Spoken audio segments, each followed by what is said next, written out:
Good morning, my name is Jack Crawford. This is Jared to Jared.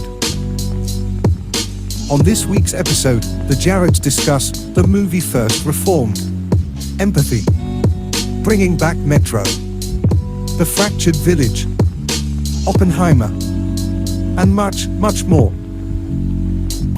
Let's set sail.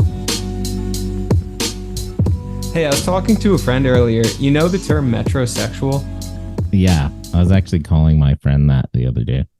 Oh, that's funny. We're on the same wavelength because me and my homie are like laughing about it. But like that's one of those terms that completely fell out of use. I know. Why is after like 2006, everyone stopped using metrosexual. It's funny too that there's a Metro Mobile, but when nobody says like nobody makes fun of it. You know, I feel like if this was like 1998 or 2003, people would be like, "Oh, you got Metro Mobile, man." Metrosexual. Yeah, we got to bring that one back into use. Definitely. My friend was like, came up because my friend was like, we're saying how he's not much of an outdoorsman.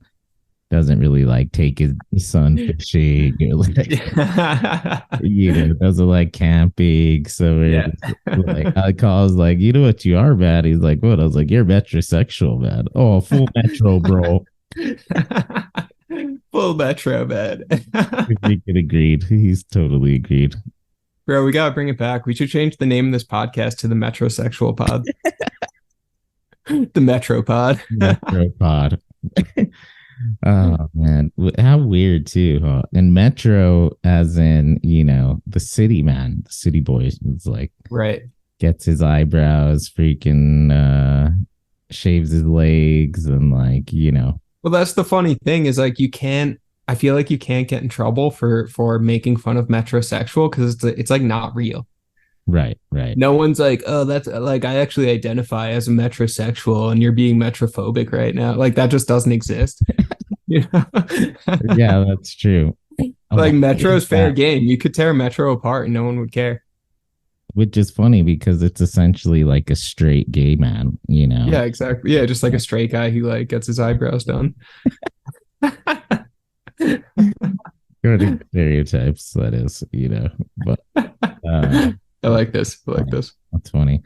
So thoughts on First Reformed? Yeah, so many. Gosh, I honestly don't know where to begin. I guess I'll just start with the setting because it was upstate New York, which I'm familiar with. Yeah. And oh man, it's so bleak up there. It's like I feel like the depiction of that setting, or even just the setting as upstate New York as the set choice was like so spot on, you know, because it really is it's really bleak. Like it's right. Gray, like, you know, 360 days a year. It's just like cold and ugly, pretty economically deprived. It's like not a great place, you know. I mean, it's really beautiful. There's some, you know, beautiful nature up there, but like up by Albany, like Albany is like a wretched city. It's fucking really? Yeah, it's not great. Isn't it close? Is Salem upstate New York, or is that like that's Massachusetts? Massachusetts, okay, yeah. But still, just like the weather at least, just gray and grim and yeah. It's funny because every time I ask somebody from the East Coast about like the beach, you know, and just like, well, how's the beaches and stuff like that? You know, nobody ever really has that good of stuff to say. Like occasionally, really, I love the beaches. You've told me like Long Island can be pretty chill or whatever, but it's not really the like reception that I get from a person on the West Coast, where even the whole social stigma around West Coast beaches are like, oh, it's so nice and like chill. Of course, Florida, you know, that's a different case. But upstate, you know, beaches, I don't know. And you think about where he decided to get buried in that crazy freaking polluted nectar of the beach there. I don't know. It seems like the East Coast, the coast in general, has been more industrialized, thus less of a touristy sort of even a human call to want to go there. You think that's the case, or simply because it's colder? Um, yes and no. So, I mean, like Long Island does have beautiful beaches. Like you gotta come out one day. You would really love it. Go Yeah, like clamming or yeah. something. You'd have a lot of fun, you know. I was born to climb, man. Bro, for real. John Steinbeck's house is in Eastern Long Island. It's there's Yeah, some cool things. yeah, Um, but yeah, I mean, as far as that upstate vibe or New England, um, it is very gray, and there is something kind of wretched about it. And I think that was the Hudson River that they were on. Because okay, I'm just thinking of New York geography. That would be, I'm pretty sure Albany's like close to the Hudson River. yeah, Um, but either way, just this like, polluted ass river. Like I knew this girl in college who said her and her sister grew up swimming in the Hudson, and both of them ended up getting like in their 20s like cysts on their ovaries or something, and they were like, is this genetic? Is this from swimming in the Hudson? So it's yeah, it's just I don't know. It can be bleak, but again, and you catch a nice day in the summer, it's absolutely beautiful. There's mountains, there's trees, and a lot of great nature there. And I do know some people from my college days who play music in upstate New York and are really connected to this like um upstate New York like folk music history and like right. the Erie Canal. And I mean there is some like cool folk history around that area. Yeah. Dudes playing fiddles and stuff like that. But yeah, generally it's like not a great place to be. No one like seeks it out, Right, right. upstate.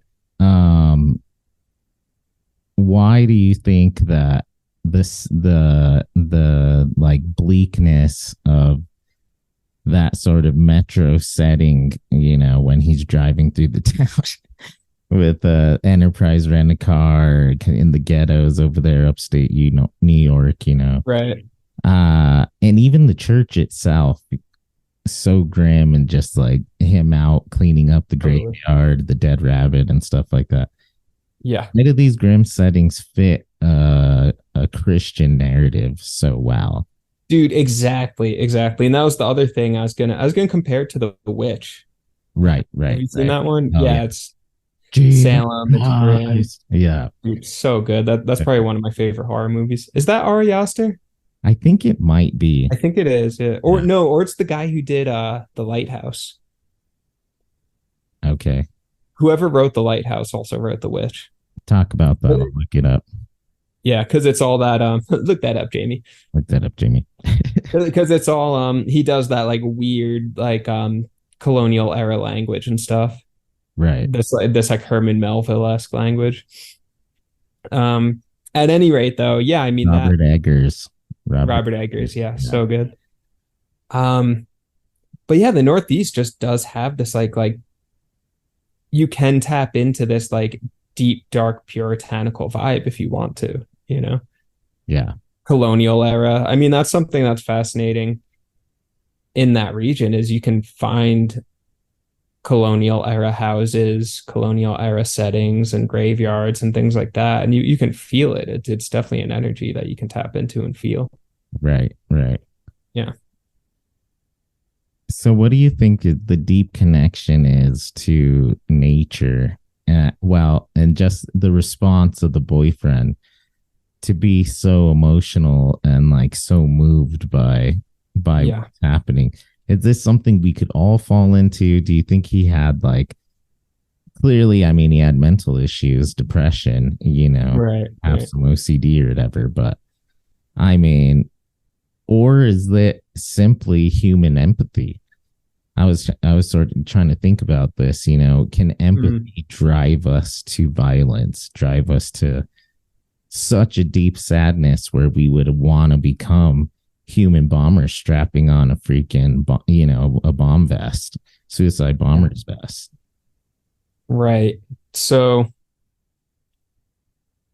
oh man, that's yeah, see, it's a tough issue because watching it on one hand, we all get it. It's a powerful movie because it's something we all understand. I mean, and this movie, okay, it came out in 2018. in the context of the movie, they say it's 2017, so I'm assuming it was filmed 2017, Right, released right, 2018. And they're talking about environmental disaster, social collapse, all of this stuff, and it's only gotten worse. It's only been 5 6 years, and it's getting worse. And now there's fucking aliens, and um, it's getting weirder and scarier and worse. it is. Yeah. The world is a uneasy place right now, and is there a desire to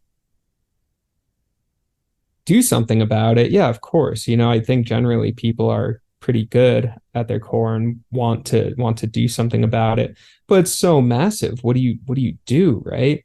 And then I think it reminded me of the line that, the greenest thing you can possibly do is hang yourself from a tree. And so I don't know. So I was wondering, was his suicide also a kind of activism where he was saying, I can't change this, and that's devastating, but I can remove one individual from a hyper consumeristic society. I can erase that single individual and maybe have some sort of like very slight impact on the carbon footprint. I don't know. Well, and then his death goes into what he was asking the guy at the first return visit when he goes and visits him, Jehovah Witness style. As the guy asks him about martyrdom, right? How do you feel about martyrdom? How, did the martyrs give up a lot? Did they sacrifice, So he was also engaging in that as well at the end.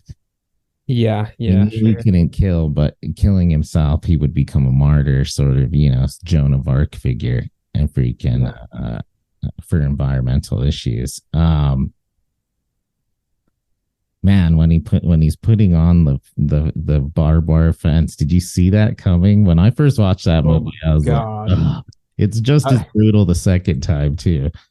I was like, no. Like, I love these movies where the main character becomes increasingly unhinged. Yeah, yeah, They're so fucked up. right. And Like The it's funny Lighthouse is one too. of Like those. I like that scene where he goes back to where they spread the ashes of that guy. Yeah. He stays there overnight. Tell me Right. about a time in your life when you were so stressed out that you stayed up overnight. Even listeners, think about a time in your life.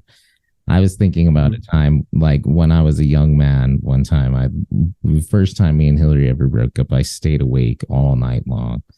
Wow. So the sun came up and then woke her up, freaking did it, and just like, Wow. wow, that was like a young man. But that was one moment where you're so pressed with anxiety and fear and Yeah. anguish and needing to change something or whatever that you literally can't sleep till the sun comes up. Right. Right. Okay. Here's a question for you, because one thing I was considering with that character who commits suicide, the environmental activist. Um, okay, one tendency I've noticed among people who get deeply involved in activism, and this isn't everyone, but I think a lot of people use the social political realm um, to project their inner turmoil onto, right? And then and then the rationality is there. It's like they can be very very correct that we're on the brink of environmental disaster, it's happening, right? And they can spend all day and night researching it, and they're right, they're not wrong. But what's the actual motivation behind that obsession? Is it because you truly do want to in an authentic way, want to learn about it and try and make a change? Or is there an attempt to project some sort of inner turmoil onto that social political landscape? So, for example, okay, someone's really, really pissed off about like capitalism and the government, but then it turns out they have like, they hate their dad. So then they have an issue with like authority figures, and they're actually projecting their issue with authority figures onto Right. Right. authority figures, right? Um, I don't know. Is that making sense what I'm trying to Yeah, say? of course. So Okay, cool. there's this Christian Bale movie. I can't think of the name of it right now. Yeah. but he essentially gets into the he's just trying to get into the drug unit of the FBI or whatever, and Is this and Training Day? no, not Training Day, no, Okay. it's yeah, Christian Bale one. And Oh, okay. probably like the makers of Training Day, Yeah, sure. but he's trying to get in, and he's a cop and stuff, and he has to go through all kinds of crazy shit, and he has a crazy life. I think his daughter dies or something like that, and he goes to take the test, and he tries to fool the polygraph by, like, you know putting, like, I don't even know what he does. It's some wild stuff, like some freaking eye drops and his freaking wing doodle for the drug test, and like just all kinds of crazy stuff. Anyways, ultimately he fails the polygraph, so they freaking tell him you can't do this, whatever. And I'm probably butchering the story a little bit, but he gets a call back from the CIA or FBI, and they're like, okay, we want you to come work for us. We understand that you had some drugs in your system. We know your record, your death in your family, you're alone, your freaking despair, all this stuff, but you have all this training. So we're going to send you to Mexico, to like the most roughest places in the world where we fight crime. And this is an actual process, apparently, of the American government. So the justice systems is they will specifically find people that are essentially suicidal. Yeah. Because they can then transfer their rationale or fear into child sex trafficking, drug crimes, deaths, all that stuff. They can turn their depression and their psychosis, just like you're saying, transfer it onto something, and then it then gets rationalized, their suicidal behavior. And what they do is they get sent into these wild situations, in the freaking war zones of Juarez and Chihuahua. Yeah. And the probability of living is very, very low, but it's a way in which to exploit people like Ethan Hawke or the guy who shot himself. Yeah, exactly. And I think we have these internal emotional energies, right? And then those energies can get redirected. They can get, used and abused by people in power, things like that. I mean, look at anyone who has ever, fallen prey to the rhetoric of a dictator, for example, right? Like those emotions are real. You look at the environment that like Hitler rose to power, and it's like Germany was absolutely destroyed. After World War I, they were just completely annihilated economically, and people were starving. So people were scared, they were upset, they were angry, they wanted change. And then you have this figure who takes that energy, which is all very legitimate energy, and then redirects it in seriously evil ways. Or, or you look at like Charles Manson, preying on essentially these like lonely teenage girls, who are kind of outsider figures who wanted to fit in, wanted community, wanted a family, essentially. And the Manson's like, oh, cool, let me take that very pure energy and then just redirect it towards nefarious purposes. So I think that happens all the time, but then it also happens with not so nefarious purposes, right? I mean, this political upset about climate change, all that stuff, and then it gets redirected toward, well, I mean, activism, I don't know. I think activism's good. I think it's healthy. Activism makes positive change very often, but it's just interesting to see like how energies get redirected. Yeah, for sure.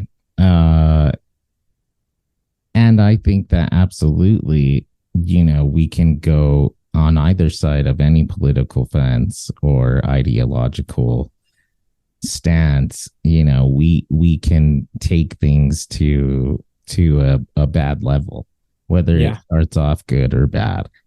Yeah. As environmentalism. Next thing you know, you're freaking, you're wearing a bomb, a vest bomb, and you're right. Yeah. committing murder, essentially. Yeah. I mean, and you that could was become the point what Ethan Hawke told him. You think, bringing a child into this world will bring anguish. Imagine the anguish of taking one out. Yeah. So Yeah. there's that spectrum of like, okay, then you're crossing an unnatural morality, right? An immoral, because it's so unnatural to do something, you're taking it to a violent effect, murder, etc. Right. Taking over your life, your wife's life, all this stuff, so whether it could start off good or not, you can get to that bad spot in ideology. Here's the inverse, though. At what point, though, is it genuine empathy? And I think, right. and how far can empathy really, really, really go? I mean, I'm sure empathy has taken people who otherwise didn't have mental problems and gave them severe trauma. Yeah, yeah. Because you find out this information of all this wild stuff that's happening, and you get so pathetic, so sad about it, so moved that it literally changes the chemistry of your brain. Oh yeah, yeah, definitely. I mean, and that's the thing. It's yeah, we live in very dense times, and I'm a pretty empathic person. I walk into a room and can feel the energy in the room, that sort of thing. And when I sit back and feel the energy of the room in the big room, the world, the nation, if I try and tap into that, it causes me anxiety, it causes me fear. Or when I think of, when I was a high school teacher and a lot of kids going through stuff, and I could feel all their shit, this kid's going through some crazy stuff, that kid is too. And then I can feel their anger, their frustration, their fear, all of it, to a point where I just got burnt out. It was empathy burnout. It wasn't like healthy. It wasn't like useful. Maybe someone else has learned how to like channel that empathy in positive ways, but it just became burnout for me, So, but then the other side of that is, okay, 20 minutes before we started recording, I saw a grasshopper on the glass door, the glass back door. And I'm looking at this grasshopper, and I'm just like observing it and watching it crawl. It was kind of cool. And I'm looking at it closely enough that I can see it breathing. I can see its abdomen, inflating and deflating, inhaling and exhaling. Right. And I felt this very strong, I guess, empathy sort of connection with this grasshopper, where it was like, oh, we're doing the same thing. You just happen to be a grasshopper and I happen to be a human, but we're doing the same exact thing, at least at the breathing level. Like, right. we're not so different, you and I, Mr. Grasshopper, So like, in that moment, go wish upon a star. Yeah. And in that moment, I felt just, as small as it was, a level of connection and appreciation and all of that, and it's like, I think that's maybe where, take environmental activism can become, I don't know, misdirected or just angry instead of inspiring, is when we're not feeling we're not experiencing this from a place of compassion, but just from anger or something like that. It's like, yeah, I don't know. Right. And even like from a place of like envy or something from this rich white bald guy, Sure, yeah. And I'm gonna fucking kill this guy, Yeah. But really, and talk about, you gotta think about Geppetto out there, Make a wish upon a star. Because you're exactly right. It's where you're gonna be most effective. Yeah.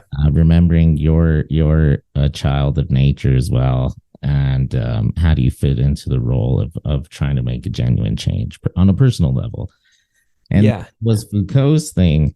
He was completely against protesting and stuff like that. Activists protesting, because he felt like they reinstituted and redefined social and racial stereotypes, right? The very thing that you're fighting against, you're just reinforcing it by saying, this is Yeah. what it is. This is what they call us, right? You just keep doing it. Right. Really, the truest change you can, and he said that that's basically goes into a sort of sense of narcissistic virtual signaling, you know. Yes, yes, yes, definitely. But essentially, the best way to make change is on a personal level. The identifications with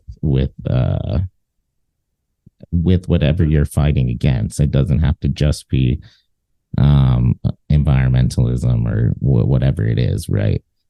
Here's Yeah. another sidebar. Man, crazy to be a priest, huh? To like the role of the priest. I was thinking thousands and thousands. How long have these figures, these spiritual leaders in Native American culture, Buddhist, Asian, you know, whatever, have been around? The role of essentially like a religious therapist, you know, go Yeah. to the house, really get intimate with you know, and Sure. it's just these regular people out there. Yeah. Yeah. Weird. Yeah. So first I want to say, going back to the empathy thing, when Ethan Hawke's character wraps himself in the barbed wire, Yeah. I think that's an act of radical empathy, right? Because what happened with the rabbit the dead rabbit that was caught on the barbed wire, right? I mean, he was the rabbit. He was enacting what happened to the rabbit in order to feel with as deeply as possible. Right. You know, since he wasn't able to make any change. Yeah. So I think there's something there. But yeah, as far as like the priest class goes, or shaman class, or whatever, spiritual leader class, you know. Right. Um, so the first answer that came to mind was as far back as long as people could dream, there was that class of people. And what made me think that was part of my relationship with my sister. This is like a cute sibling thing. Every so often, and we've been doing this for years, she'll like text me a dream that she had, you know, and then be like, hey, what do you think? What that one mean? You know? Cool. Yeah. Yeah, and it's just like a fun way to, you know, stay connected. And then we talk about dreams and what's going on in our lives and all of that.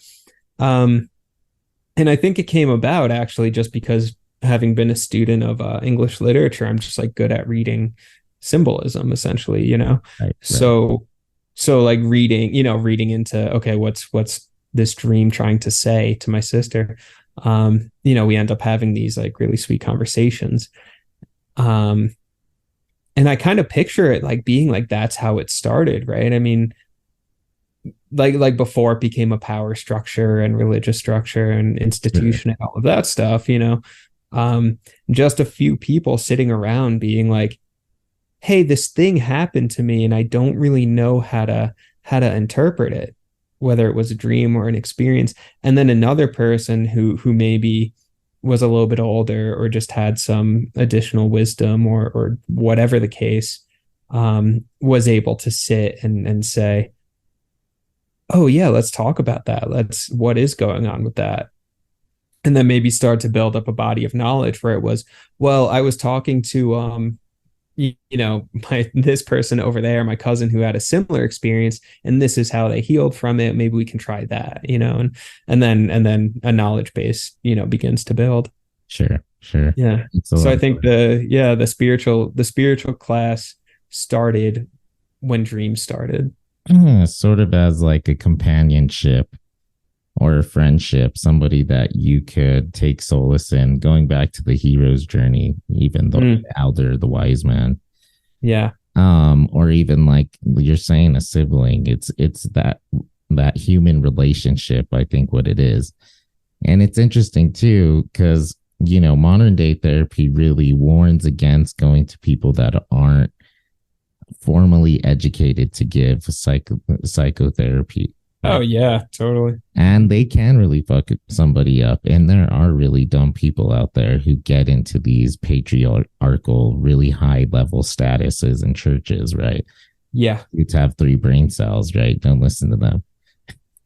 But on the other hand, has been in all religions, Native American, whatever it is, samurai, whatever, they have gone by a fundamental code of helping people through communication, right? Yeah. And one way in which we heal ourselves is through speech, is through talking with another human to figure out whatever the issue is. It not only heals us saying it out loud, but then we can also get a reevaluation within our own minds of how mindset of how we're thinking about a set issue, right? Right. So it's interesting to think that it's also it's also highly effective, though dangerous. It can be highly effective, right? Mm. And we accept a narrative, especially in movies in American contemporary society, that when all hope is lost, The Exorcist, First Reformed, right? Yeah. Who do you call the Ghostbusters? The freaking Yeah. but really though, and then why is that narrative accepted? Because I think ultimately the most healing thing somebody can have is a person that takes you seriously and has empathy for you. Yeah. Reformed style. So really he was like the epitome of what one of Jesus's followers or apostles should be, is having so much empathy for his sheep. This dude, he actually like lived in his shoes and felt his pain, you know. Yeah, and I love how you said like literally lived in his shoes, because I was gonna bring that up because that reminded me of a Foucault thing where Foucault talks about like the kind of like web of power. Right. Actually, I feel like this is something you told me years ago. But anyway, this like web of power. Yeah. And if one of the power nodes is removed, then the rest of the web or another node from the web like moves in to fill that in. You know, it's essentially power vacuum gets filled. And it gets worse because it has to compensate. So it's like a scar tissue. It just harder, you know, and break. Yeah. Exactly. So you know, the environmental activist is dead. And then Ethan Hawke, we know from what he says earlier in the movie that his wife had left him and his son is dead already. So he's lacking a wife and a son. And then the pregnant lady, the wife of the guy who died, she is now lacking a husband and she has a boy on the way. Right. So they like two puzzle pieces, they just end up naturally, you know, fulfilling one another's needs. Sure. Yeah. Yeah. What did you think of that scene where they're like laying on top of each other, universe traveling, and like so weird, floating in the church? Yeah, so funny. You know, I took issue with the ending. I kind of wish that it was a little too Hollywood. I kind of wish that she wouldn't have came in and they started making out. She didn't even notice he had a barbed wire freaking shirt on either. I know, bro. And she's all hugging him, and yeah, I was like, oh my god, that's fucking pressing the barbed wire into his body. Jesus. And then, I think that honestly, you know what I would have wanted was the bomb. I think that would have been crazy if the movie straight up went for it, you know. Should have gone for it. And he was there. Maybe the barbed wire too, puts the barbed wire on under the vest, you know. Yeah. That would have been tight. Goes, the rope starts bleeding through, and then pulls the trigger. Boom. Yeah. But, and also with the barbed wire, there's so much symbolism in that movie. The barbed wire was the crown of thorns, right? Right. I mean, what do you think the director was trying to say there? That she comes in and basically saves him. Was that Hollywood? Yeah, it took like a weird Hollywood turn. Like, I don't know. Do you know if it was a book at first? Because I'd be curious how the book ended. I'm not sure. Yeah, because that was a weird, you know, like, and then what fucking happens? And then she's like, oh, you have barbed wire all over your body. Like, should we go to the hospital? Like, what happened after that? Go to the hospital. And then I was thinking that too, just like, so what happens? She like gets a job at Target and he goes. Dude, yeah, exactly. They live in Buffalo, New York. She works at Target. He like goes to like teach some like college classes, you know. Right. Once a year he gets standing seats to the Buffalo Bills game. Yeah, like what the fuck? Like they try to have a kid. Or he takes care of their kid. Like, yeah. Well, okay, here's a question for you because this is something I've been grappling with in my own life and it relates to the movie too. So, okay, so Ethan Hawke's character, he's a sensitive soul, right? I mean, he's there's the one scene where he's talking to oh fuck, is that Forrest Whitaker? Was that actor?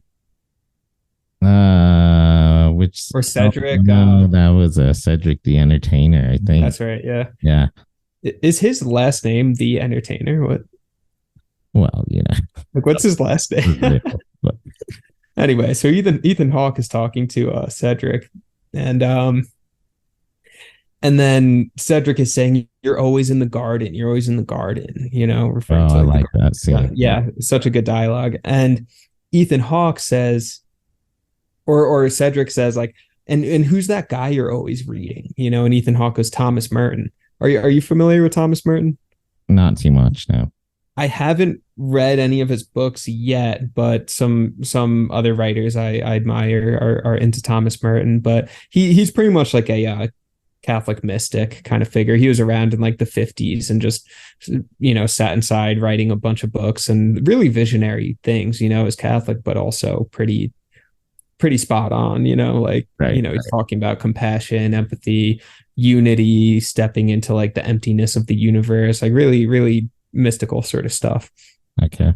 So Ethan Hawke is, he's accused by Cedric of just sitting around reading, not actually doing anything, just like hanging out at that old church all day, right? And like Ethan Hawke, he's a sensitive soul. He's a historian. He's a poet. He's a gardener. He's all of these very sensitive kind of roles wrapped into one. Right. And then he gets hurt, and this is real. I mean, a lot of people with like addiction issues, for example, are really, really sensitive people who can't bear the pain of existence. Right. And then try and do something about it and find themselves in trouble. So it's like you have Ethan Hawke, who's that sensitive figure who's really feels the suffering of the people around him. He's so empathetic. And then Cedric is representative of the institution, who's like, yeah, well, you have your feelings, great, but that's not the way things really are. Like, I also like the juxtaposition, like we were saying last week. I can't remember how you put it. Like, I don't remember. Fucking lame shit about Jesus. We were talking about the cool things about Jesus. Oh yeah. And then like to show that, like, yeah, like Cedric the Entertainer, freaking, he's the shitty part. He's the institution. Yeah, the institution, and first reformer Ethan Hawke. He's the badass mystical, like, yeah, exactly. He's the mystical, sensitive, humanistic. Yeah. So okay. So I guess my personal struggle right now is I kind of resonated with the Ethan Hawke character. I'm not going to wrap myself in barbed wire, but like, sure. But in that sense of like, I just feel sensitive to the world around me, the institutionalization of fucking everything.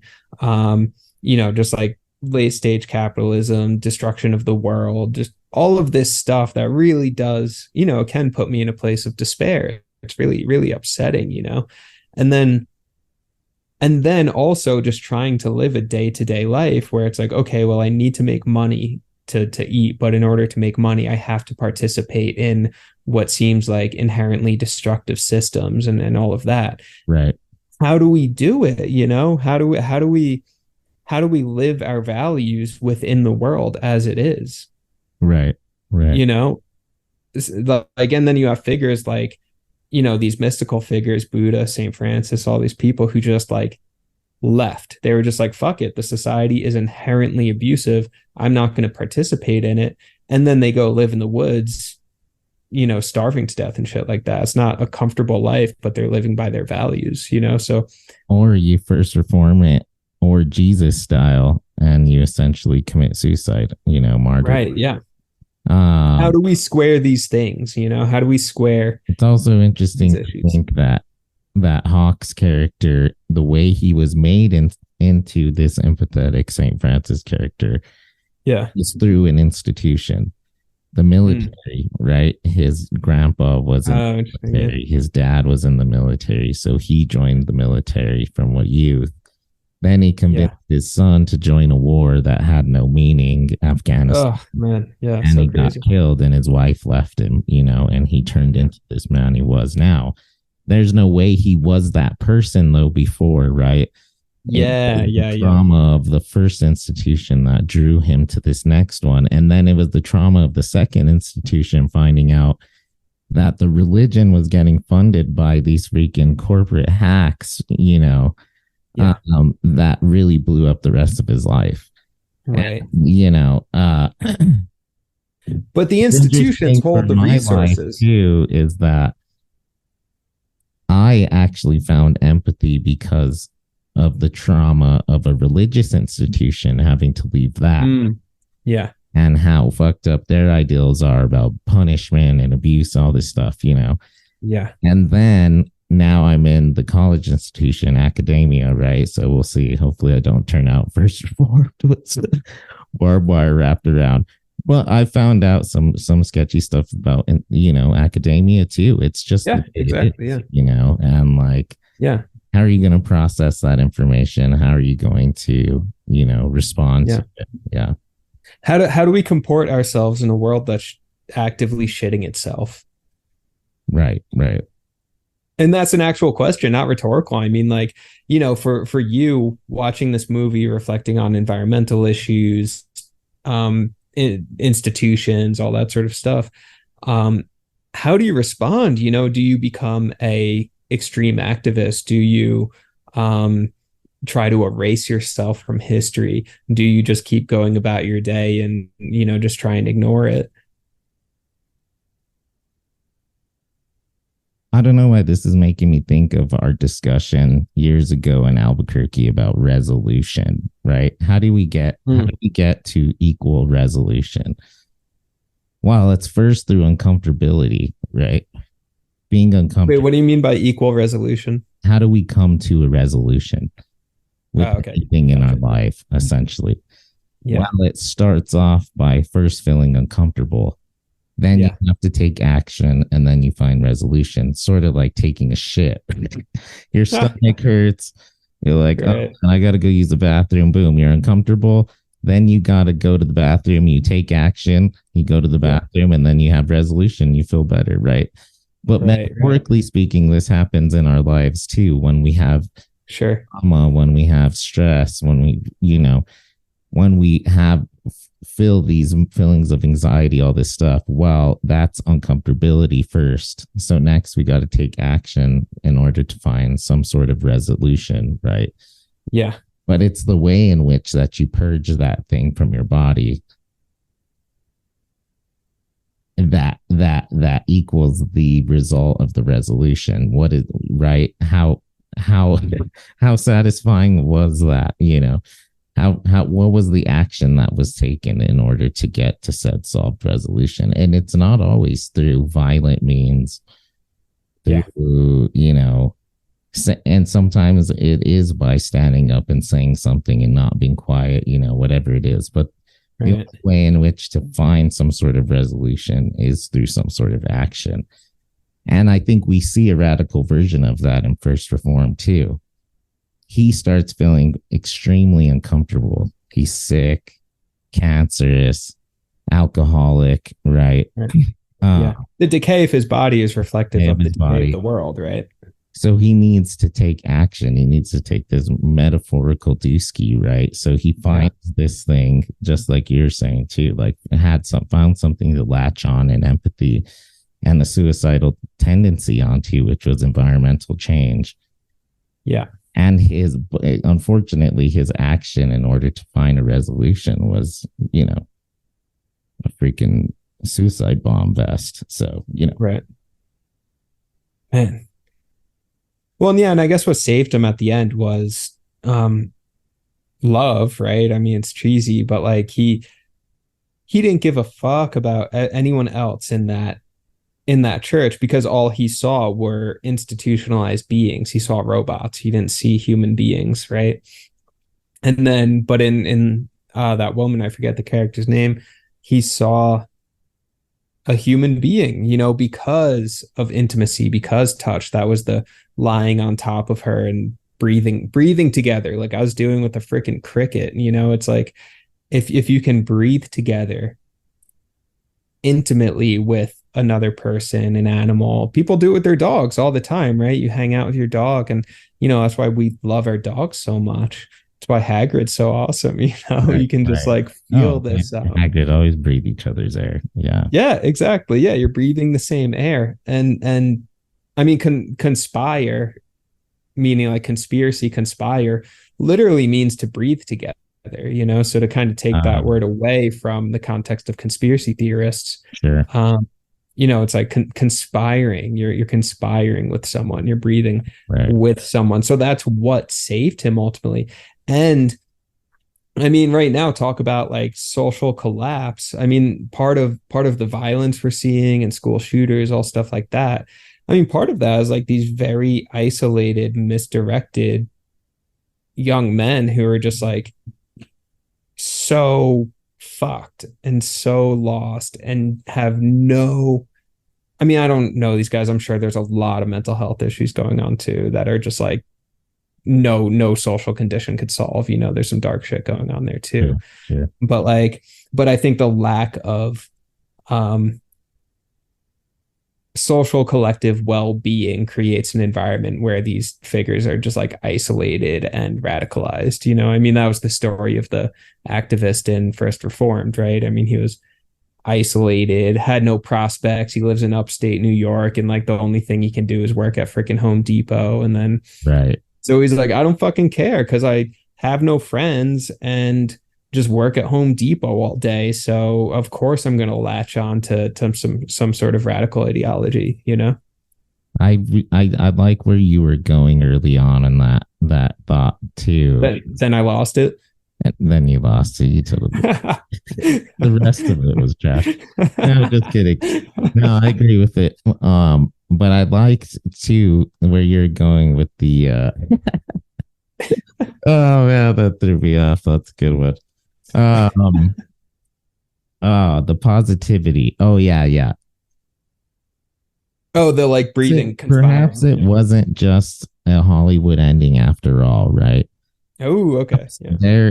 There was something to be said, especially in our current generation. Okay, this came out what 2018, written 2017.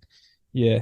There was also an epidemic, the loneliness epidemic, right? Oh, During yeah. time. Yeah. And it wasn't just the environmental that there was no turning back after 2015. It was also society and relationships and all this shit, right? Yeah. But really, we have all turned into the boyfriend that wants to kill the offspring, Yeah. avoid the grief and kill ourselves and do something toxic like strap ourselves to a freaking car bomb, right? Yeah. But what we should be doing is actually what Ethan Hawke was doing, the empathetic person. I mean, and if we think about back to the analogy, man, we've been talking about it as a freaking bathroom analogy. I think because of the Sopranos, when he says he goes therapy, he's like taking the shit. But really, let's think about it as like eating, you know, getting hungry, go eat, action, you know, uncomfortability, action equals resolution. For him, his actions were through her. Every time she texted, he would show up. Every time she needed to call, he was there. Every time they interacted, he wasn't creepy, nothing. He was cool with her, freaking understanding, empathetic with her husband, everything. Yeah. And really, what we should be holding on to is not these huge fears in this world, right? And not the uncertainty of the future, as Ethan Hawke says it, right? Yeah. Without despair, we live in a world without hope. That's what Ethan says, right? Right. Yeah. I love that line. That's a good line. Hope without despair. Of course, it all goes back to the Dark Crystal, you know, the fear. Oh, Always. the galaxy. But really, though, right? We need and kind of losing my train of thought here, but I think you know where I'm going with that. Oh yes, yes. With the we need to focus on things that are important, like the love of each other, the love of Sure. relationships, the love and feeling empathy towards this person in a new life. Yeah. You know, being able to breathe and conspire together and go Yeah. universe trip and traveling through the stars together, you know, Right. that's what's worth living. And that is a life of hope with despair, right? Living Yeah. together, two in one, the one will be one. Yeah. Yeah. Hey, Crystal. Beautiful. Beautifully said. Love that, Crystal. Yes, I'm the emperor. I am the empire. But bro, all right, look. Okay, like here's give me a second to like gather my thoughts. All right. So we have basic needs, right? As human beings, we have basic needs, social needs, right? We need to be part of a village, right? That's just a basic need. That's not something that's not like a privilege or something to be taken for granted. We need to be part of a community, need to be part of a village. Yeah. If I'm in the woods and I break an ankle and I'm by myself 100,000 years ago, I'm fucked. Right. Game over. I lost. If I break my ankle and I'm hanging out with 10 other people, there's a good chance I'll be okay. Right. You know, that's the difference, right? Between our survival and our decay. So we need that village, that sense of community, right? We need to conspire. So actually let me stick with that, you know, that basic need. Now we live in a moment where that basic need is becoming more and more scarce, right? So people are on the fritz, people are losing it. Anxiety's up, depression is up, people are becoming more easily radicalized. And because we don't have a real life concrete village on which to rely and on which to contribute our skills, we look for other communities, you know, and those communities, for whatever reason, end up becoming, you know, political, radicalized, all these sort of things, fear-based communities, all of that, online communities where you're not literally breathing together, you're, you know, talking to people on Reddit and getting pissed off together or something like that, you know, which is all this like desperate attempt to feel something with someone, you know, in the loneliness of your own space, right? So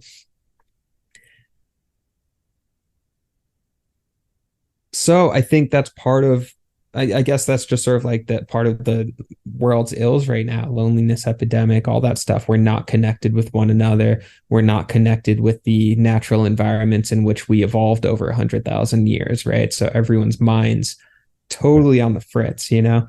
I think all people, but I'm thinking men in particular, just because that's sort of like within the context of the movie and then also my own life.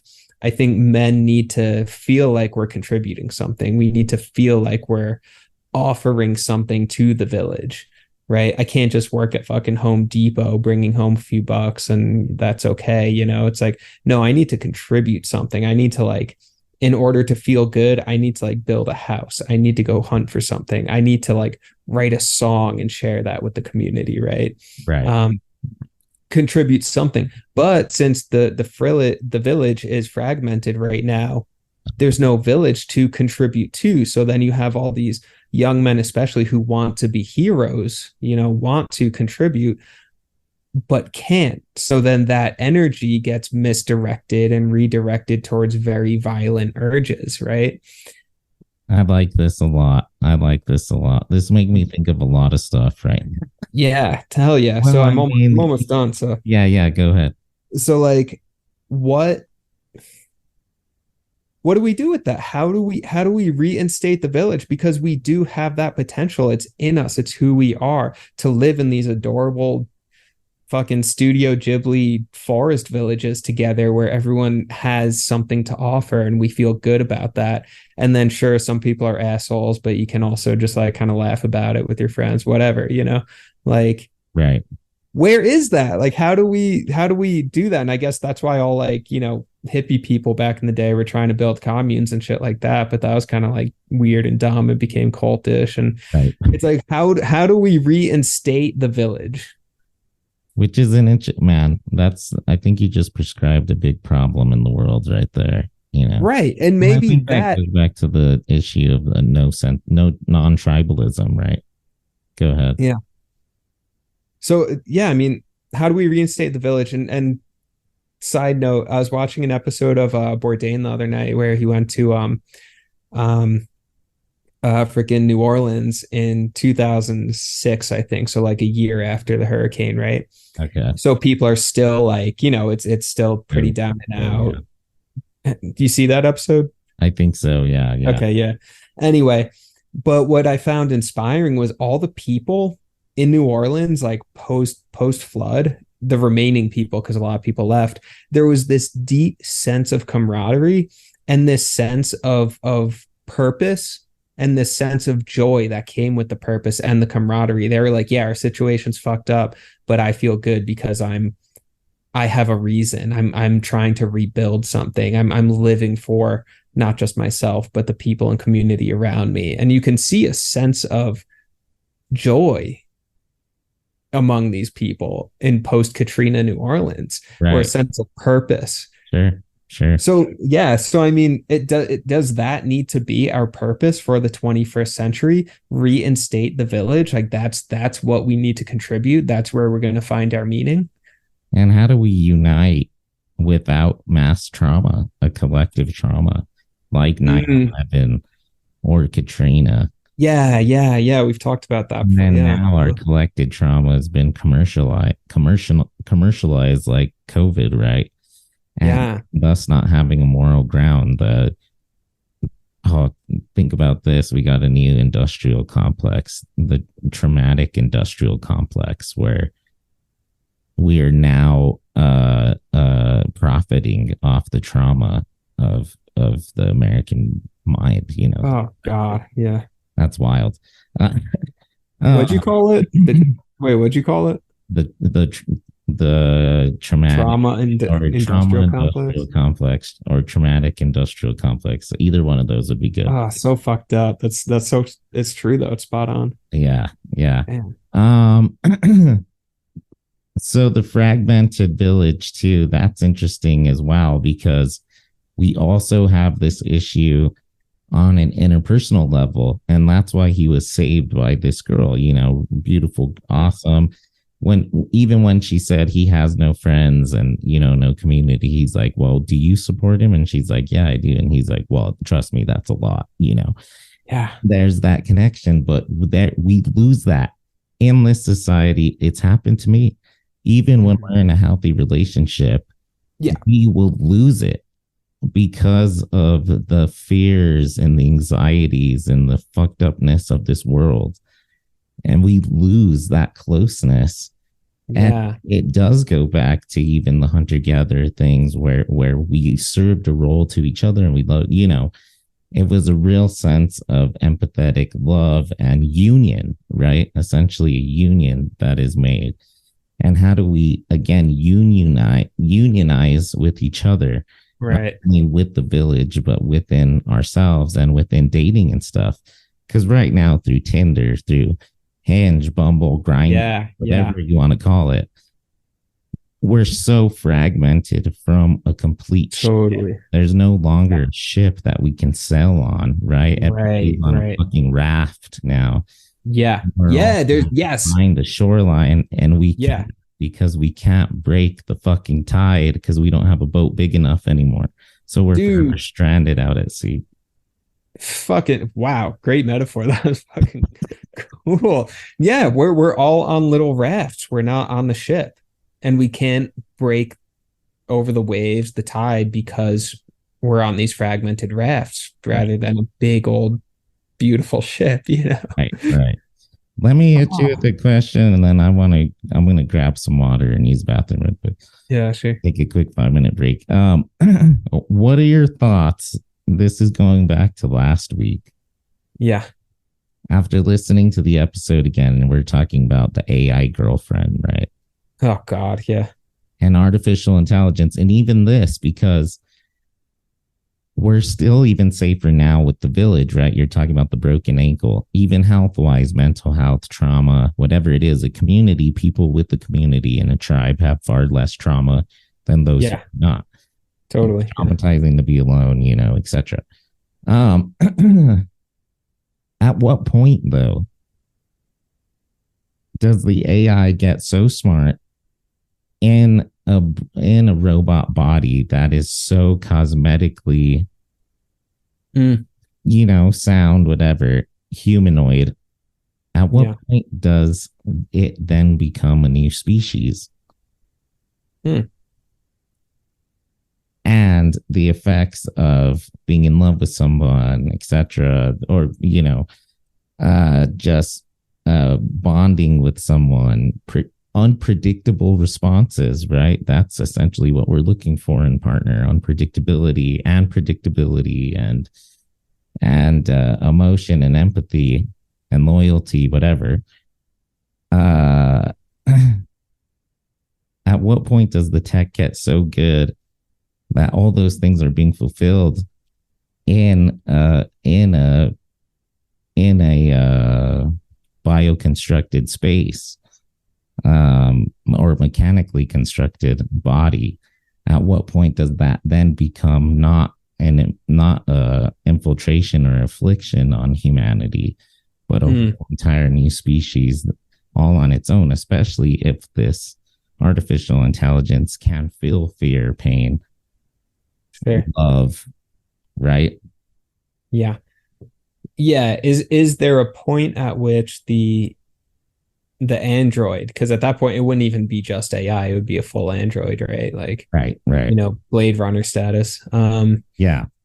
Yeah. And at So what point does the loss of the communal space, the fragmentation of the village, yeah.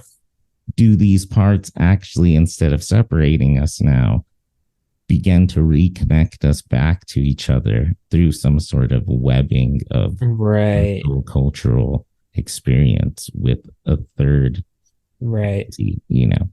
Yeah, it's certainly possible. So my mind goes in a couple different directions with that. So one, um, okay, Genesis Peorage has a line about um when you're tinkering, you break the watch apart so that you can learn all the pieces and then put it back together.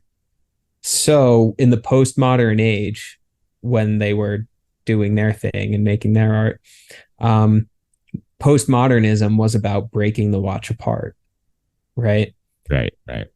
So now in whatever era we're in, whatever you want to call it, metamodernism, postmodern, whatever, um, now the goal is, okay, we've broken the watch apart. How do we put it back together? Reality is so slippery. It's Right. reality has broke. There's no consensus reality anymore. Postmodernism was all about the breaking down of grand narratives, right? Now we went beyond breaking down grand narratives, and now we just don't have any consensus reality at all, right? So how do we put the watch back together? Right. Um, can AI, can androids be part of that? Yeah. Sure, why not? Maybe that would be really, really cool. I think that would be fascinating. Right. Could aliens be part of that? Sure, why not? I mean, maybe we're stepping into this like new hyper diversified hyper dimension where Right. we do get reintegrated in this kind of new metro space. Exactly. The new metro. And the new Um, metro space is going to need a podcast. So I also think though, as long as capitalism is driving it, I fucking hate talking about capitalism because everyone sounds like a broken record every time you say it. But it's like, but I mean, capitalism thrives on the illusion of scarcity, right? I mean, it convinces people that something is scarce and then sells it back to them. It's done that with everything from plants to water to space to time to social interaction. Now we're seeing capitalism scarcify socializing and scarcify the village and try and sell the village back to us compartmentalized. but then again, putting back that watch back together, How can capitalism work? I was thinking about this driving the other day. How can capitalism work in a healthy sense, right? What, and I was thinking, wow, we don't, humans, the only thing it capitalizing on something, money's not the only thing that humans capitalize on, right? It's also health, it's also love, it's also family, it's also Yeah. having a home, it's about space and time and a myriad of things and not just money. At what point can we then invert a futuristic capitalism 2.0, capitalism Z? Yeah. How can we turn that into not capitalizing on money, but capitalizing on healthcare, capitalizing on, the future of the environment and stopping climate change and global warming, right? Because there's a point in which we're going to need a system where we can accomplish larger goals. Yeah. And why not capitalism, right? Look at billionaires. If we can take the success of an Elon Musk and metaphorically turn that success into something that was for the environment, right? That was going to save, that was going to cure lung cancer or something like that. Well, shit, man, sounds like a pretty good deal to me, Sure. And who knows, man? Maybe that would be beautiful because it's like, I mean, we have the resources to do literally everything. I mean, like we know what we need to do, environmentally. We know what we need to do with homelessness. We know what we need to do with all of these things, right? I mean, there's so many smart people, sociologists, like whatever, environmental scientists. There's so many really smart people working in every area that you can think of, plus a bunch that you can't think of. And we have ideas. We know what to do. Why aren't we doing it? Maybe it's because capitalism, maybe it's just the population's too big. It's kind of hard to it's hard to galvanize. We're in a country of 330 million. It's hard to galvanize 330 million people, on get them all on the same page. So will we make that turn? Maybe. I mean, people do it in their own lives, right? So maybe we could do it as a society. I mean, constantly you hear stories of people who, were really, really in the gutters and then turn their lives around. They hit rock bottom, right? So to speak, and then end up pushing off that hard bottom and rising back up. I mean, that does happen to individuals. So why can't it happen to a society? Unfortunately, I think the only way it's going to happen is through back to Bourdain, a mass trauma event. Like it just the aliens, bro. So damn hot that we can't live on the, a lot of people are having to move underground and stuff. Just like we have to stop. Yeah. In this summer, hottest summer on record, this is just the beginning. Oh, they said enjoy it. It's going to be the coolest summer of your lifetime. That's what I heard the other day on the news. Crazy, bro, because it's so hot. I can't even take it. I watched Oppenheimer this week. How was it? Dude, it's incredible. Yeah, I got to see it in IMAX. You must, because Nolan in IMAX and the sound.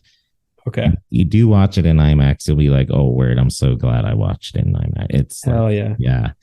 But just Cillian Murphy, the story too of the horror of the atomic bomb and how it was made, what went down in Japan, like the extent of the hydrogen bombs now and stuff like that. But literally, Oppenheimer is like quoted as, it has a famous quote he quotes from some Sanskrit Bhagavad Gita. Yeah.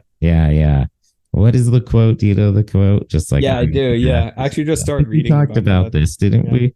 Yeah, we did. Yeah. He goes, "I am death, the destroyer of worlds." Yeah. Which, like, what fucking psychopath creates a bomb that could kill millions and then said, like, looks in the mirror and says, I am death, the destroyer of, I am become death, the destroyer of worlds. Like who, like, did the demon take him? Did the same demon that started the Inquisitions It take must over have been him. It Oppenheimer? was Pele. It Must was have been Pele. him, bro. Paimon. And listen, man, the genius, smart guy, me Yeah, and sure. Einstein and everybody, and just like I don't know, it's funny. Me and Savannah, we were just like a little bit of a discussion, argument about like because my argument is he was just a manager, like a really good, smart manager of a bunch of scientists. Oh, Yes, he's a interesting. brilliant man, obviously. Sure.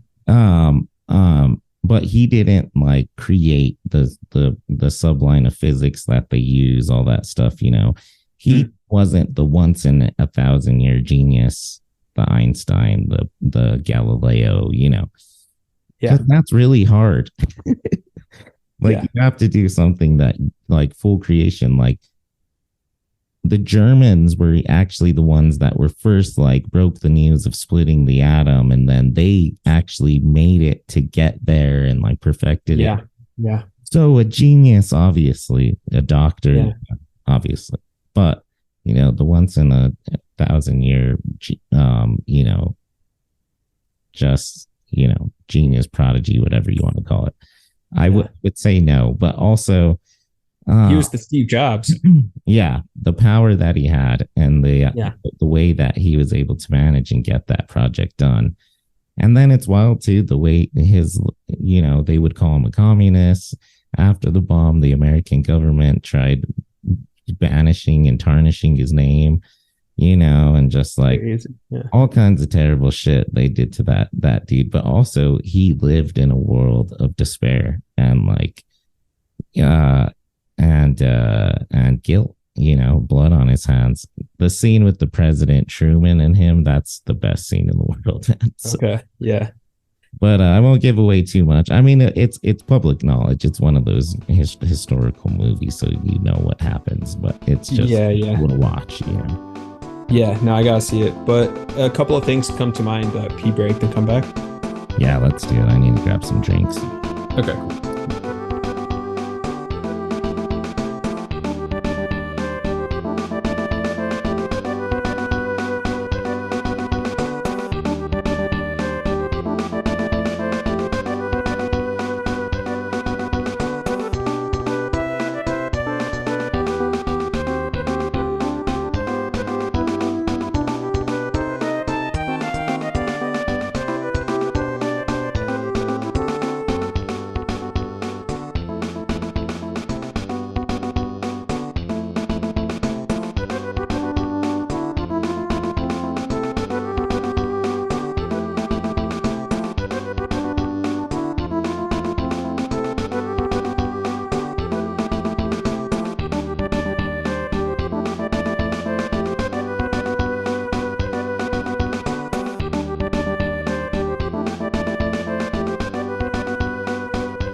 Quick little sidebar.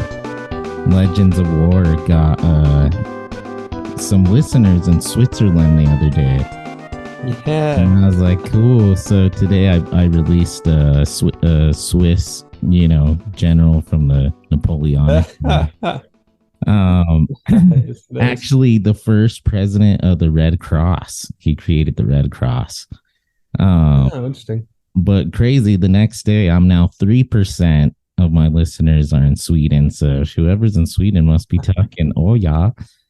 And then just now I got a listener from the UK. So that's pretty cool. That is cool. Hell yeah. I like that podcast, man. It brings me feelings of nostalgia. Remember growing up on the History Channel? I'm Yeah. sure Yeah. you go to like John's house and just Oh, like yeah. him standing in front of the TV watching like some like historical documentary on chick Yeah. or something. It's so good. Oh, so funny. I love nostalgia. Dude. Yeah, nostalgia is nice. What was our topic? All right. We were talking about Oppenheimer, but Oh two yeah, things yeah. two things came to mind. Okay, so one, okay, we were talking about postmodernism as taking the watch apart. Right. Okay, the atom was split really Well, at the beginnings of the postmodern era, right. right? So the atom is the basic building block of matter, of all reality. Okay. Yeah. We took that and broke it in half. Yeah. And the result is a nuclear bomb. Right. What the fuck, right? I mean, that's Most people that ever died in a short amount of time period ever, and it like I yeah, remember within like the first day was 110,000 people died from the blast. Boom, dead. holy Just like shit. Yeah. almost instantaneously, and then another 110,000. 110,000. Yeah. So okay, and So then the next one was the first another. the first blast on Hiroshima was 70,000, and then they dropped at the same moment on Nagasaki. There was like 30,000 or something like that in Nagasaki. Yeah. So it was like, well, or 20,000, something. It came out to 110,000 people died immediately. Boom, blasted. They Holy said that shit. the pictures they're showing, just people that were wearing striped shirts had stripes burnt into their skin. And what's wild, I've done research on it when we had to. Were you in that class of Scarlet where we read Hiroshima, that novel? No. It's so good, so sad. It's taken from the Japanese perspective of when the bomb hits and the Yeah. disaster and all that shit. And just what happens is the fucking air lights on fire. So you can't, when you breathe, you're breathing in fire. And your Yeah. skin just is all your skin peels off everything instantaneously because the fucking air starts on fire. Yeah. 10-story plume in the air, fire, freaking. It's wild. To go back to what you're saying though, is the atom bomb was actually very inherently modern, and the modern period is fucked up. Mm. The modern period was bleak. They're known as like the worst parents Sure. in like lots of generations. Christ. Yeah. They are the lost generation. World War One, World War Two. These people were fucked from trauma. The economy was fucked. Everything was fucked back then. Yeah. And they split the atom, so they break the watch, which then, like what you're saying, literally splits the essence of living, of being. Exactly. Yeah. All You being, start to see which spawns the postmodern period, right? exactly. Yeah. You start to see the disintegration of everything, right? Like literally disintegrate as in everything fucking crumbling, everyone's skin on fire, but then also like disintegrate. It becomes separate, it becomes segregated, like reality itself split, Right. and then you start to see, a larger gap between younger generations and older generations, widening gaps. Well, I guess not everywhere in life, but I mean, you also see like schools getting integrated and stuff like that. But Sure. I think you see a lot of, separation occur thereafter. Yeah. Yeah, and it makes me think of Plato actually, because last year I read Plato's Republic, which so fucking good. It's like, of Oh, course it is. People have been reading it for 2,500 years. right. Right. But he has, I mean, his whole thing is that like the society and the individual are microcosm and macrocosm, right? The state of the individual is reflective of the society. The state of the society is reflective of the individual. And he says what's most important is a level of integration. And he goes, what that means is at the individual level, integration of self, so you're healthy, you're balanced, mental health, you're living within a community, all these things, all of your inner parts, disparate parts. When we're feeling anxious, those parts are at odds, and we're constantly second guessing ourselves. When we're feeling healthy, all of those inner parts are integrated within themselves, right? So he goes, the integrated self maps onto the integrated society. And that's what the republic is. It's top down, bottom up, everything just very, very well aligned, integrated self, integrated society, everything almost like the healthy version of Foucault's power web, you know? Right. And so then you start, you take the atom and then you split it and then you disintegrate everything. Everything starts to split and crumble and break. The social fabric itself starts to tear because the fabric of reality has been torn. That's fascinating. I like to the healthy net. Yeah, yeah. How does that work? Because really, I mean, even if you think about Jurassic Park, life find a way. That is the way of nature, though. Life will find a way, and Yeah, yeah. something's taken away, well, then it's compensated with something even, good as well. And it's overcompensated and becomes something even stronger. And you could even look at Darwinism sort of as that analogy of survival of the fittest, the scars on the history of existence on our planet, Yeah. pulling away and how we regrow, all that stuff. So how does that healthy network?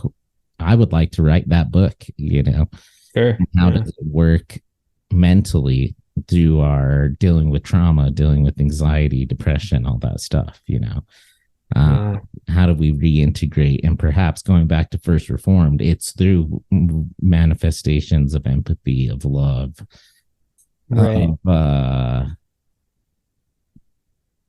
of self-love, love, Yeah. whatever it may be. Yeah. Right, exactly. Because it is a web, right? I mean, and that's what's interesting in First Reformed, right? I mean, his cancer, his bodily decay is reflective of the global decay. It's all everything's interconnected, right? I mean, if I'm living in if I'm fucking doing shitty things to the water source in my town, I'm gonna then drink that in and it's gonna fuck up my body. Everything's interconnected. So I don't know. Yeah. How do you start to heal the web? What's the healthy? How do you, yeah. So I mean, okay. I mean, one line that I like is Jack Cornfield. He's like a Buddhist spiritual teacher kind of guy. And he says, tend to the part of the garden that you can reach. Everyone's got their thing, right? I mean, it's not my duty to go, I don't know, join the military and heal whatever is going on in the military. That's not what my world. That's not a part of the garden I'm anywhere near. Right. It's not my duty to go become president and try and solve this stuff, from the seat of the president. That's not my role. That's not my karma. That's not the part of the garden I can reach, So what part of the garden can I as an individual reach? And well, first and foremost, myself, just taking care of myself, whatever that means, Right. Doing whatever I need to do to take care of my mental health, my physical health, whatever. Which then, makes me more capable of responding to the people around me. Right. So right now, I live in Denver. I don't freaking know anyone other than Ashley, and so that means showing up right now, for Ashley and being, a good partner, right? And that's the weird thing, because right now it kind of stops there, I mean, I talk to plenty of people on the phone, Right. My sister was going through a thing, talked to her on the phone the other day and was there for her as best I can over the phone, but and it's that weird. works. That does fulfill. It does fulfill. It works. Sure. Somewhat of a scent, but that's also kind of like eating appetizers at all times. And in order to be there for Ashley as a good partner, you got to be there for yourself, right? Right. And part of being there for yourself is finding some sort of social network out there, right? Yeah, exactly. I Uh, just got here. It's been a couple well, months, so obviously, it's yeah, not but like don't urgent, beat you know. yourself up or anything. Yeah, Yeah, yeah. but yeah, I think it is good though.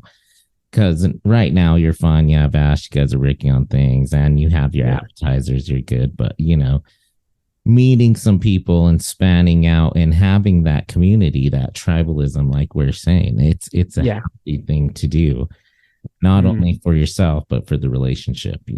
Oh, totally. Yeah, exactly. Yeah, because we need the whole thing. It's not, we can't, not one thing's gonna, fix You don't everything. want to be like the Home Depot guy with no friends, Right. just Yeah, like exactly. latching on to.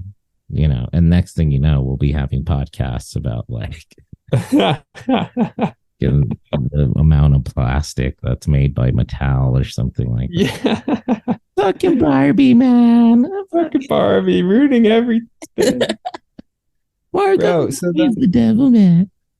yeah, and it's like we all know those people too who are like hyperactivists and stuff, and like at some point it's just like, bro, what are you projecting? Like your individual life is a mess, but then you're constantly upset about whatever's going on and fucking Barbie and plastics and shit, but then you have not shown up at all for you or your family. And it is kind of interesting that part in the diner when the guy is like, why don't you look at yourself before you judge it, start casting stones at other people? And he's like, so he shot himself after you counseled him. That was cold. Yeah, That was so cool. cold. Yeah. But then also there is that thing, especially within religion and within dogma in general, is going back to like a Christian the sense or story is he who is without blame casts the first stone. Right. And when you're judging people and judging all these things and you do this, you do that, we forget to look in the mirror and realize that we have to address the personal first before we can really start casting stones at anybody. And really, at the bottom line is nobody really has much justification to do that for any reason other than basic, pure, fundamental evil. Like freaking Hitler, the butcher of freaking Berlin, whatever. Yeah. Bro, there's a good Jesus line. We actually talk about Jesus quite a lot on this podcast. I know that's great. Jesus is with us in this podcast. Oh. Jared to Jesus. Jesus listens to Jared for sure. I actually just got a notification. You got a listener from heaven. Weird. Fuck yeah, dude. 1%. 1% of the listeners. 1%. That's said 1% from heaven. Fuck yeah. But there's a line where he says, he goes, why don't you take the plank out of your eye before trying to take the splinter out of your brother's eye? And it's like, Jesus is so brutal. It's brutal, and he says it like fucking sassy like that, where he's just like, why don't you shut the fuck up for Jesus just a was minute? Metros, but that's a Metro diss. That's a Metro line, bro. Metro Jesus so Metro.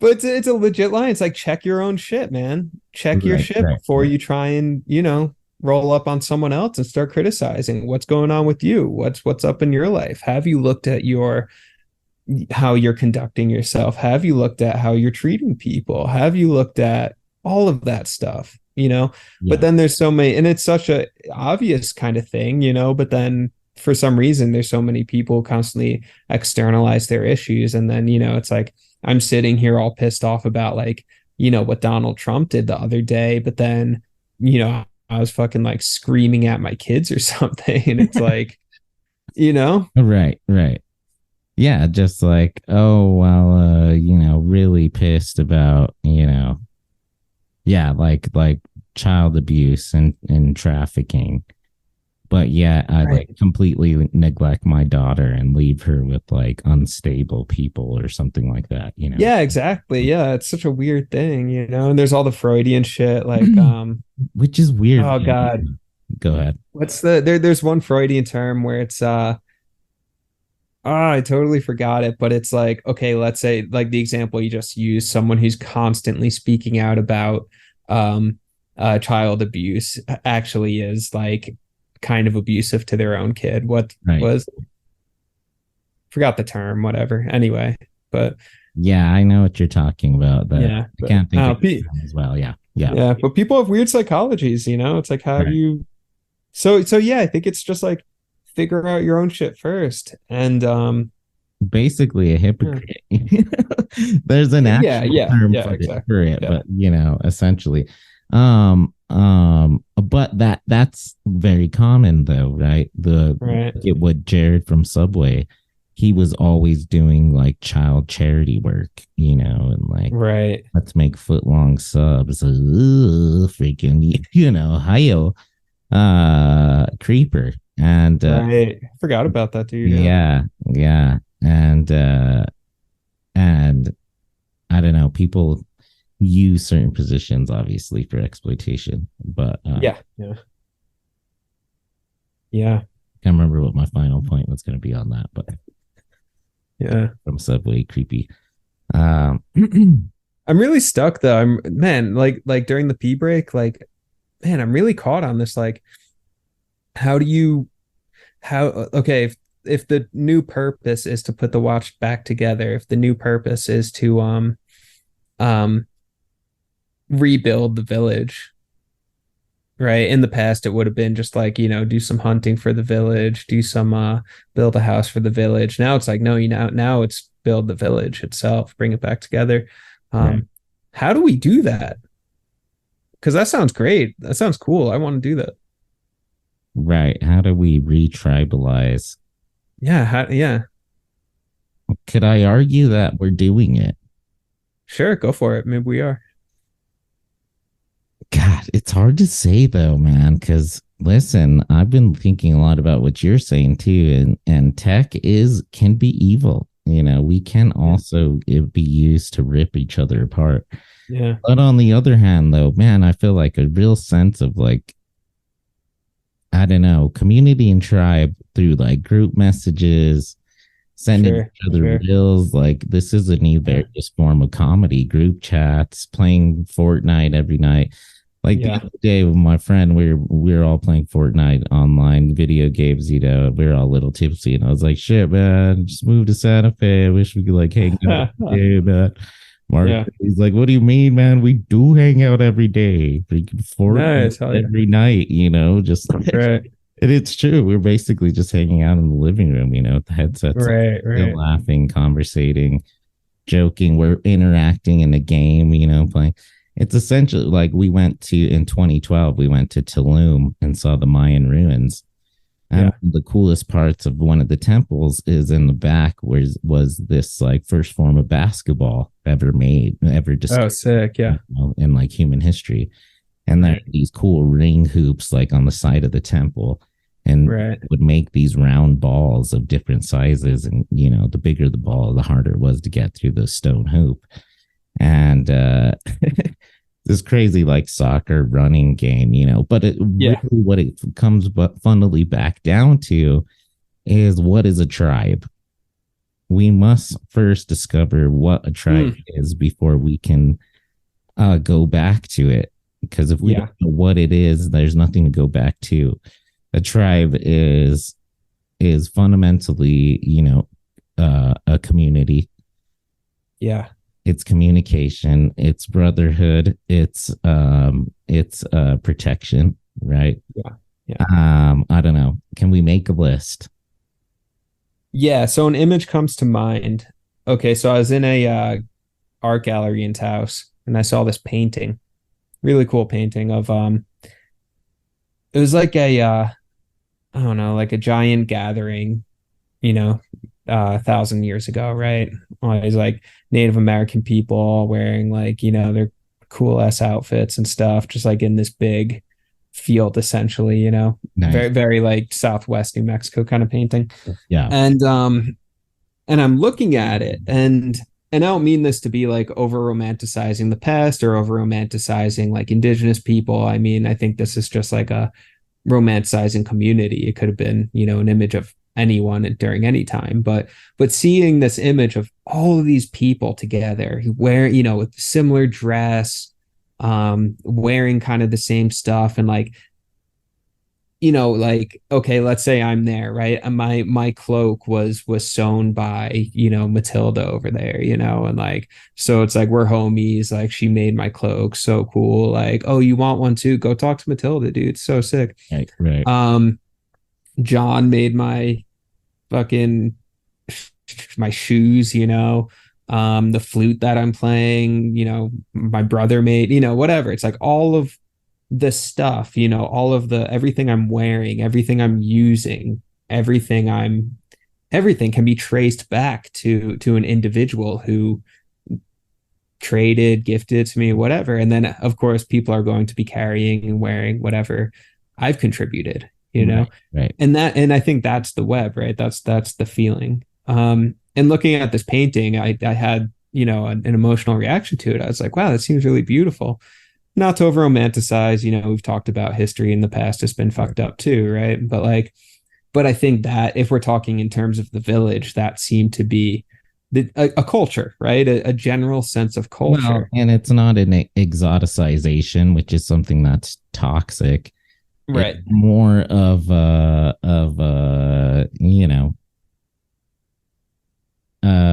an expression of respect and an example that we would want to follow, right? It goes Right. back to Sebastian Younger's work with the Navajo runners, sprinters, professional athletes. They Mm. they were so good in the games because they had a sense of tribe, right? And when Mm. Native American soldiers came back from Vietnam, the majority of them had no PTSD because Yeah. they came back to a sense of tribalism and a tribe.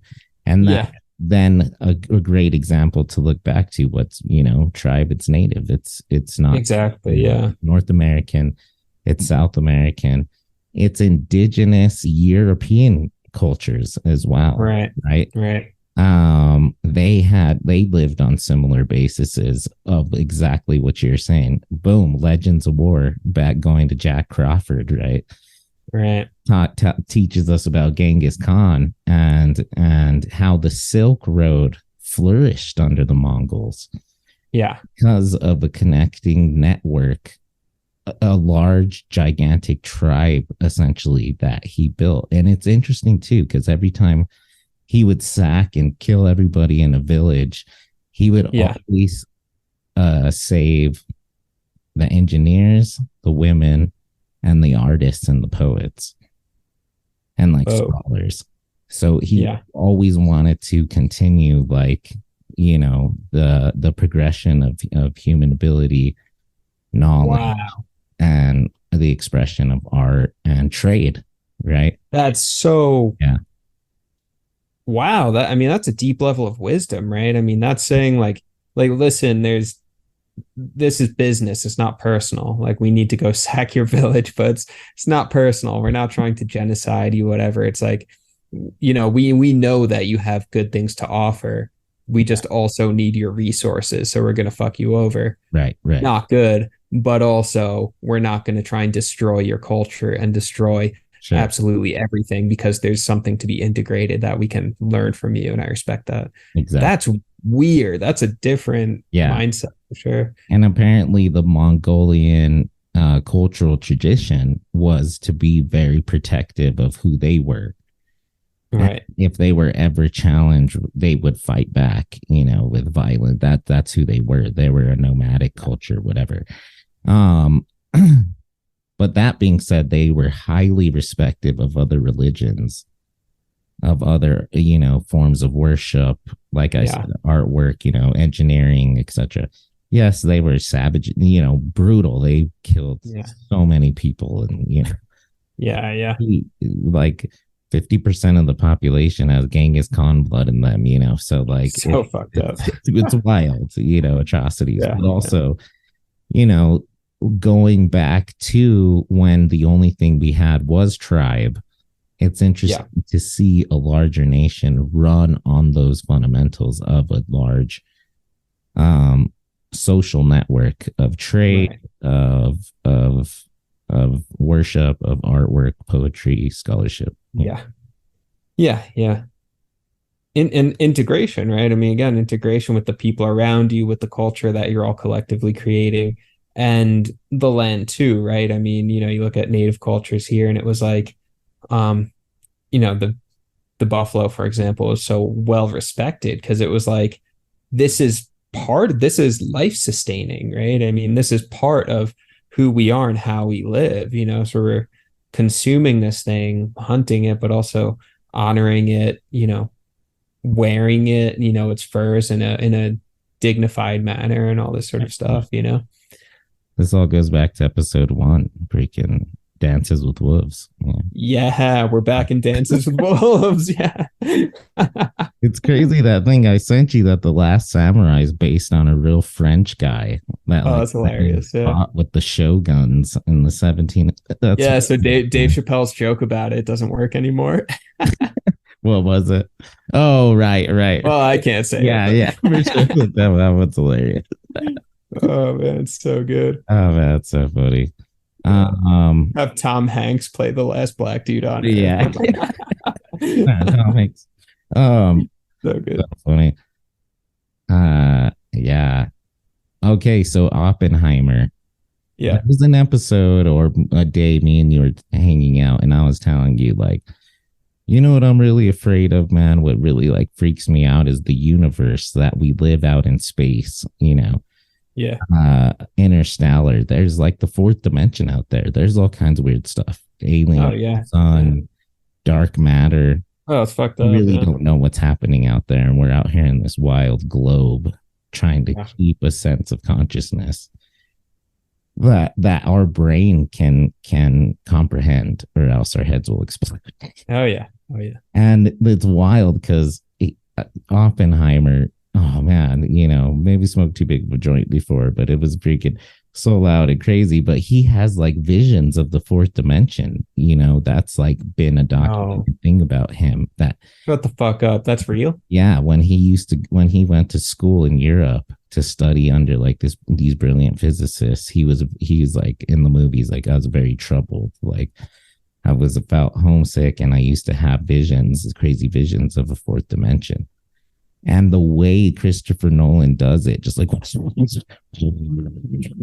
it's so loud, like showing this fourth dimension, it was like giving me trauma, because I swear I've had like fears like that. I was trying to explain this to Gavin and Savannah, just like this is what I was talking about with the planet shit. Like, oh fuck. There's this one time when I was younger, high school days or something, I got like, like way too high with a friend, and we're like ditching school and driving around, and he's jamming the Ramones, and he's like romping his car somewhere, and like it was weird. I was like, the sound of the music was like the fourth dimension. It was like coming into my ears in this really weird way. It just like, yeah, it wasn't normal. It wasn't real, sort of thing. And it scared the shit out of me, and like I went to sleep in the cafeteria that day when we got back to high school. And like, had a really weird few days after that. Weird. Could have just been high, but listen, that's also, even thinking about it, watching that Oppenheimer, like there is something out there. And Savannah was telling me, she's like, hey, maybe it's because you're, sort of like Oppenheimer brain, where you can actually tap into and have more awareness. Yeah. That other world that's out there, and it's fucking scary, Yeah. Yeah. Well, look, man, like, if it were 1,000 years ago, doesn't matter what part of the world, doesn't even matter, because every single part of the world had their shaman thing, spiritual leader thing going on. Right. You and I, we live in fucking whatever, Netherlands, 1,000 years ago, part of this like Celtic tribe or something, right? Probably be in that class, probably be in because think about it, like, all right, because you and I were, all right, let's say we're teenagers, right? And we're hanging out in this tribe, right? In this tribal space. And we're hanging out, like collecting stories and reading poems and talking about dreams. And then you're like, yeah, I had this like fucking vision thing happened and I'm not sure what it was, there would have been support for that and even appreciation of it, right? Right. Maybe, at least in the picture that I'm painting of it, right? So then you'd have No, some I sort would of say so. adults who would be Yeah. like, oh, that okay, these kids, that's their talent. That's perhaps what they Right. have to share. Let's go have them talk with the shaman priest and let Right. assess it, see if They there's some can be training that can be done, and that's what they'll contribute to the village, right? exactly. And Exactly. same thing with everyone though. And then you have some other kid who's like, oh man, that kid's like really good at sports, really strong, Right. great You're leadership gonna skills. We can't should hunt we and should set him jaguars. up. We set him up with the general, the warrior general, and like Right. get that kid a scholarship to become the tribal leader, whatever. Totally. Like His just parents that. get like 10 bananas for 10 years if you join the military. But seriously, like and you think about it back to tribal days, no matter Yeah. where it was on the planet or what the race, whatever. Yeah. There was probably a system on which you could take a path within the village, just Yeah. like you're saying. You could be the hunter, or There you was an still established have path. the role of guiding the hunters or Yeah. going to the school with the elders and being a Exactly. philosopher and the time Exactly. teller and the freaking person you see the fourth dimension. Clearly, me and you would be the scholars of going to the Clearly. the citadel and Right. seeing the fourth dimension. Trying to teach Exactly. everybody about There, what's going to happen with the white man takes over, right? So yeah, there's a clear established path, right? yeah, And that's what we're lacking now, which I think again is why young men in particular, but everyone are fucking losing it because there's no path. What the fuck do we do? I'm lost. I'm confused. You right. know, how do I my skill set isn't being seen at all. If anything, oh man, you had some fourth dimensional visions. Well, kid fucked up, man. You should go Let's talk to someone. medicate you. Let's Let's get medicate you that off motherfucker. Vyvanse, Yeah. Yeah. Or, that's the most extreme case. Or at the very least, like, oh, you're artistic and sensitive. Right. What are you, Metro? You could be an incel. Yeah, Yeah, yeah. yeah. Fucking loser, like, Metro and just loser. Yeah. Which is crazy. funny too, that Metro can also be like hyper masculine. Like guys Can that drive like Corvette, or like will drive Oh, like tight, a yeah. V6 Mustang and like Yeah. Hey, but history's always been fucked up. I was learning about some Renaissance painters, like 1500s Italy. Like, man, those guys were fucked up. no, Like a couple of them, like this dude only in the Metro. Carpaccio, they like killed people and they were killing people, having sex with prostitutes. They were fucking gangsters. They were like doing crazy shit. If it was like the 1990s, they would have been selling crack. It's like these Renaissance painters were like fucking crazy. That's what we were saying in like episode 3. I was like, Dion's work, man, if he grew up in like, Renaissance days, he'd be eating grapes and just sentence 3 people to death, at a Yeah. party with the harpsichord. Dude, for real. And there was also like, and then all of them had apprentices, these like 13-year-old apprentices, and they're all fucking the apprentices. Right. I mean, they were like having sex with 13-year-old boys, and they loved it. Yeah, yeah. The master painters loved Right. it. The boys Yeah. loved And it all happened. Right. it. I think everybody knew that's what you did. Yeah. Good distinction there. Good distinction there. Just in case, yeah. Okay. But it happened to them too, and talk about Right, some of the worst parents. We go back to the freaking Renaissance era. See, and that's my question, because it's like we always have this narrative of like, okay, my parents, these are the things I'm dissatisfied with. Here's what I would have changed. Everyone has that, right? Like here's how I would raise my kids, in response to how my parents raised me, all that sort of stuff. Was there ever a time of just like solid parenting, and there are a lot of solid parents today, sure, but like I think for sure. I think we go Yeah. through various stages, and right, that yeah, would be an interesting read too, is really identifying moments of good parenting. Like one thing that comes to mind, historical back parenting to styles. like Native American times, but like like here in New Mexico, right? The Navajo culture. Yeah. Really like solid parenting. I would imagine way back in the day, they found like, they have like traditions and books and oral stories and all this stuff on Yeah. like, raising a good child and communicating with them and Right. guiding their spirit and discovering who their spirit animal is and all this stuff, Right. protecting them and like That, yeah. including them and giving them a voice and never like abusing or hitting them. Hey, I was gonna say, yeah, because in fuck, what's that guy's name? The History on Fire guy, Daniele Bellelli. Yeah, yeah. In one of his, he talks about that, how like um yeah, like all the like traditionally in Navajo cultures, just like hitting children was not a thing until you start to see native people taken to boarding schools, taken from their families, brought to boarding schools, which were fucking horrible, fucked up environments. And then eventually, when they get out of the boarding school, go back to their tribe, maybe have a couple of kids and start hitting the kids because like now they're all fucked up from going to this Right, boarding right. school. And they Yeah. got hit in boarding school. Yeah, they got fucked up, they hit, their minds are all messed up, they're traumatized. Right. So yeah, or like I was thinking about my great great grandfather because, or no, not great great, my great grandfather, because I asked my grandma like a year ago or something like that, um, what she remembers about her parents, and she's describing this guy Vincent Sassoni, her father, and she goes, he was a tyrant. That's how she described him. He was a tyrant. She goes, domestic abuse. The guy was fucking crazy. Right.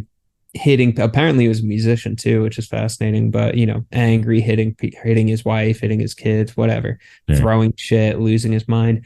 So That's an interesting point. The musician. I'll come back to that. Go ahead. yeah, sure. So this guy, I mean, he grew up during the World War One era, and like, um, he might have been a veteran. I'm not really sure. World War One veteran. I'm not really sure. The family history is a little bit fuzzy, but anyway, so it's like the guy had fucked up experiences and Right. wasn't a good father and all of that. And I'm wondering, like, okay, well, what was his father like, and what was that father like, and that father, and so on. Yeah. And was this guy Vincent? Did he just have a particularly?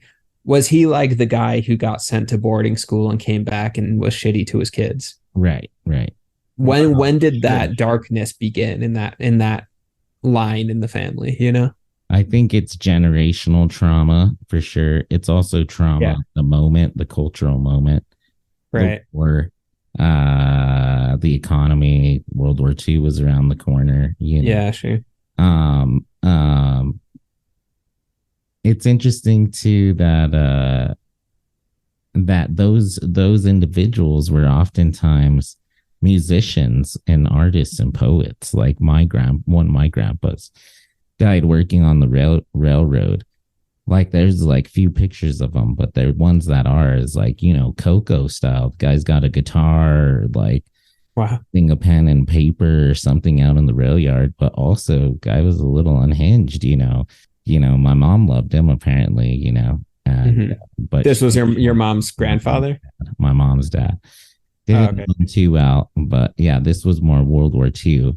But Yeah. he learned from his dad that was also like part of, I'm pretty sure, like, the Spanish Mexican music, movement here in northern New Mexico and shit like that.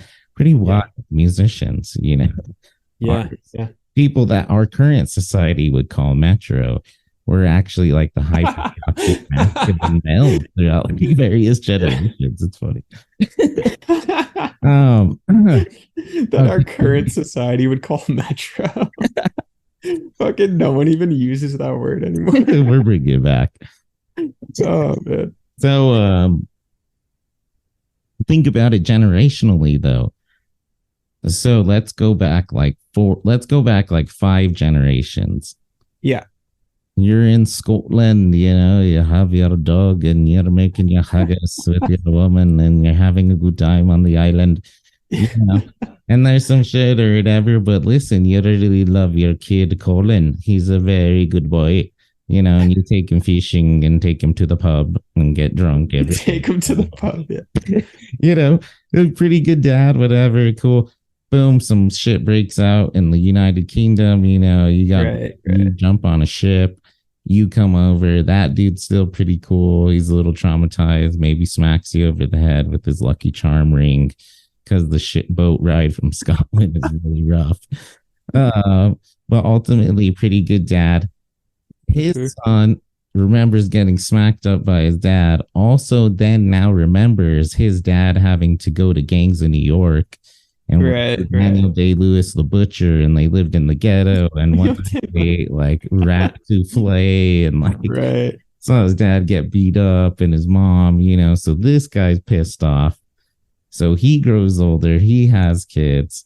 He finally fights to get some sort of little cottage, outside of Pennsylvania. It's really nice for a sweetie Muddy. So they get married, he has kids. That dude's traumatized as fuck. That dude's just beating the shit out of his kid all time. Boom. World War One comes around. That kid is 50 years old. He gets lied to and signed off into the army. He has to go to World War One. This is my great-great-grandpa, right? Yeah. And change it from Scottish to Spanish, by the way. Yeah. But he gets freaking sent to World War One. Guy's 5'4", little Chicano dude from Spain. Yeah. He gets sent to freaking the war, the worst war in the history of man. Yeah. Most deaths of all time. Freaking the industrial war with the mechanical war. Nobody'd ever seen a tank before. They literally thought these were like demons. Planes were demons in the sky. Yeah. In the sky and shit. These villagers, that's Lottie, it's a dragon in the sky. Right. Freaking the fuck really out. Were, just like fucking farmer villagers, just like hanging out in the fields all day with their like weird stories and their donkeys and the horses and wearing like lederhosens and like playing bagpipes and then get sent into the trenches with fucking planes, and they'd never even seen a plane before, like playing Alp horns. Just or like a tank. Like there's this great scene in this movie that came out about World War One from the a young German soldier's perspective. And he falls in a trench. There's this crazy battle going on. He falls in a trench and a tank drives over the trench. And it's like the first time he's ever seen a tank. And it's so loud and scary and just like they're in shock. They don't know what to do. They're like in the trench, just like, what the fuck? And they start shooting at it, ding, ding, ding, ricocheting, freaking, you're literally the epitome of fear. Most people you have no idea what's strokes, if adrenaline didn't keep you alive. Yeah. Wild. Man. So go back to parenting. So that war is over. Yeah. You come back to your ranch in Mora, New Mexico. Right. We can marry. Oh, yeah. See, marry Trucha. We can. The ranch. I can't. Like my grandpa's dad, my grandpa, my great grandpa, my grandpa Ray, he used to tell me, my dad, that his dad went to World War. This is the guy I've been talking about the whole time. He goes to World War One. This dude was a rancher. Mora, New Mexico. Guy was pissed off all the time. This was his drill. My grandpa had to wake up every day, 3:30 in the morning, as a kid, Dolly style, 9 years old on. Yeah. He would put the wood in the fire, light the fire. He would make my grandpa eggs and bacon, coffee, put it on the table in the fucking ranch, Yeah. Teasing.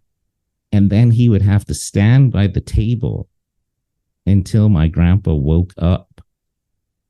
So he said sometimes it'd be 45 minutes, an hour. And that if his dad woke up and saw him not standing, he would have beat the shit out of him.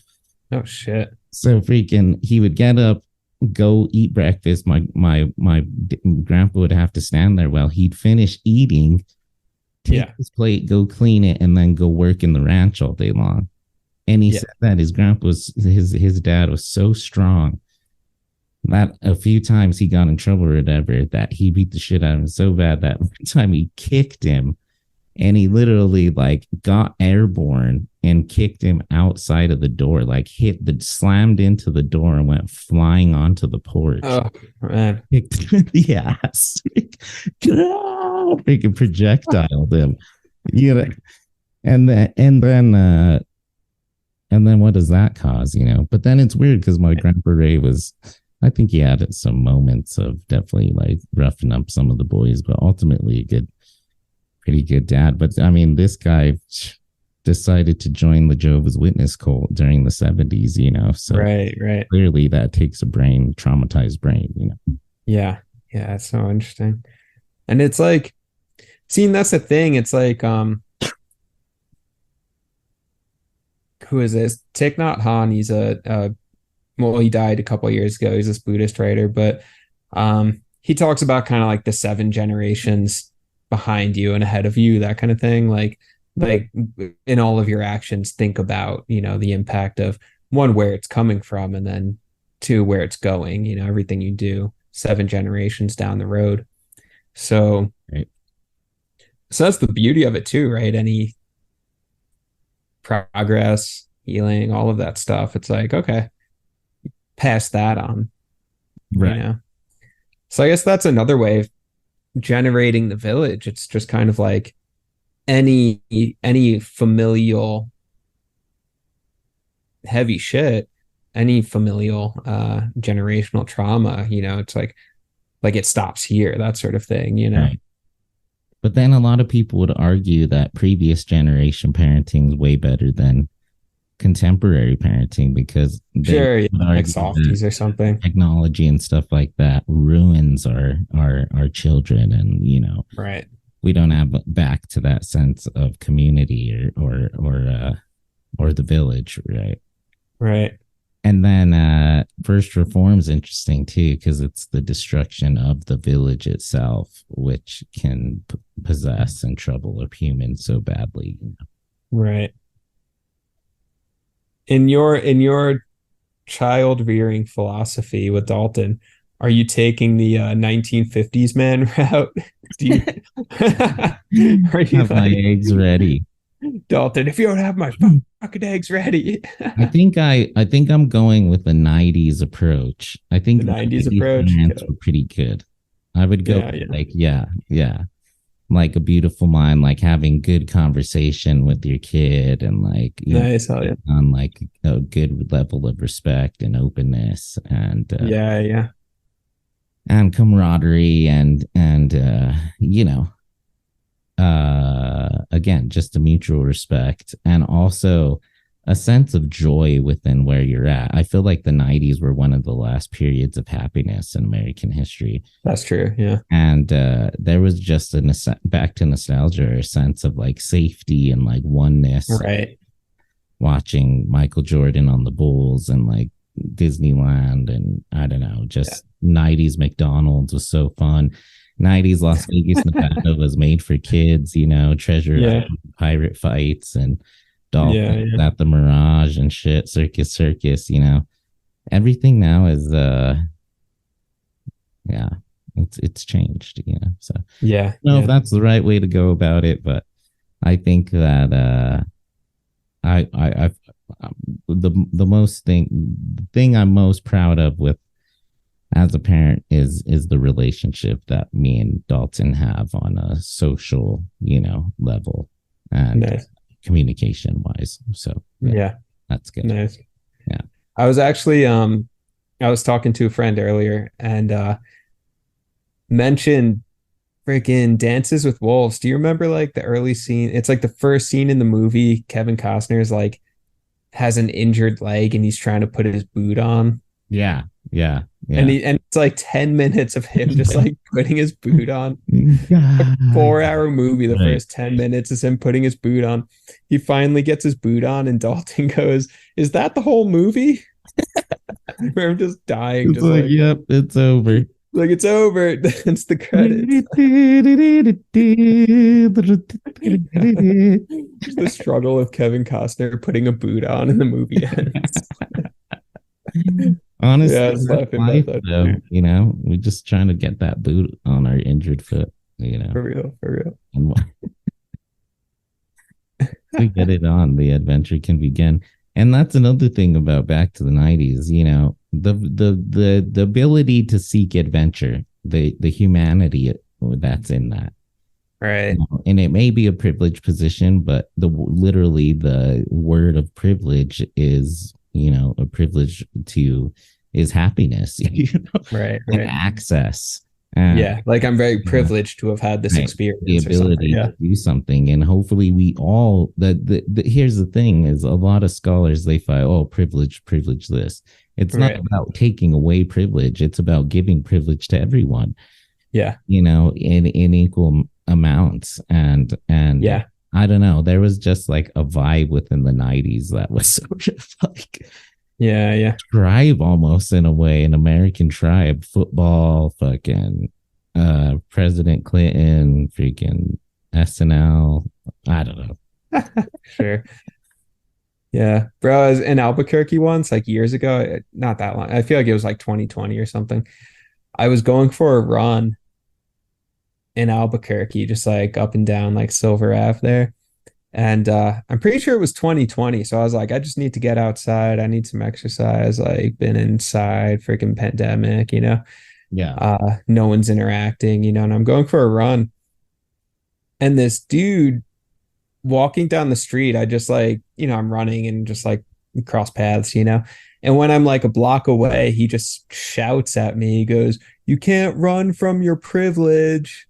And I was like, what the fuck, man? I was like, I didn't even fucking say anything. I was just like jogging, during the pandemic, and Dude, sad.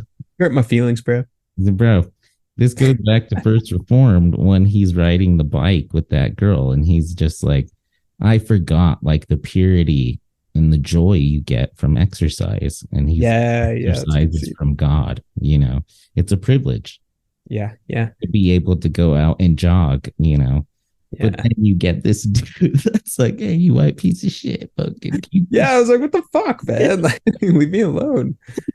I was like, you're attacking me, bro. Leave me alone. right, right. But I don't know, man. We'll just I feel like, and then the wild thing about the '90s was 1999 was like one of the most beautifully creative years of all time. Art, literature, The Matrix, Goldie right. made, you know. Holy smake.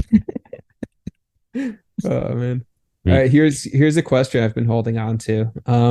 Okay, First Reformed, the title. Who is the first reformed? What is the first reformed? I'm pretty sure the church, like in the how it has the like historical marker outside the church. I'm pretty sure the church was like the first reformed or something. But I like this question. So yeah, if we look at it in like a thriller Ari Aster sort of way, first you get reformed and then madness ensues. Hmm. First reform, first he got, changed Yeah, yeah, by the sermon of not his own, but the guy. And then right. madness ensued of suicide, depression, the whole of figuring out about climate change and really the demonic side theoretically of humanity. Mm. First reformed, then Right. fucking Yeah, insanity or serenity now, insanity later. yeah, yeah.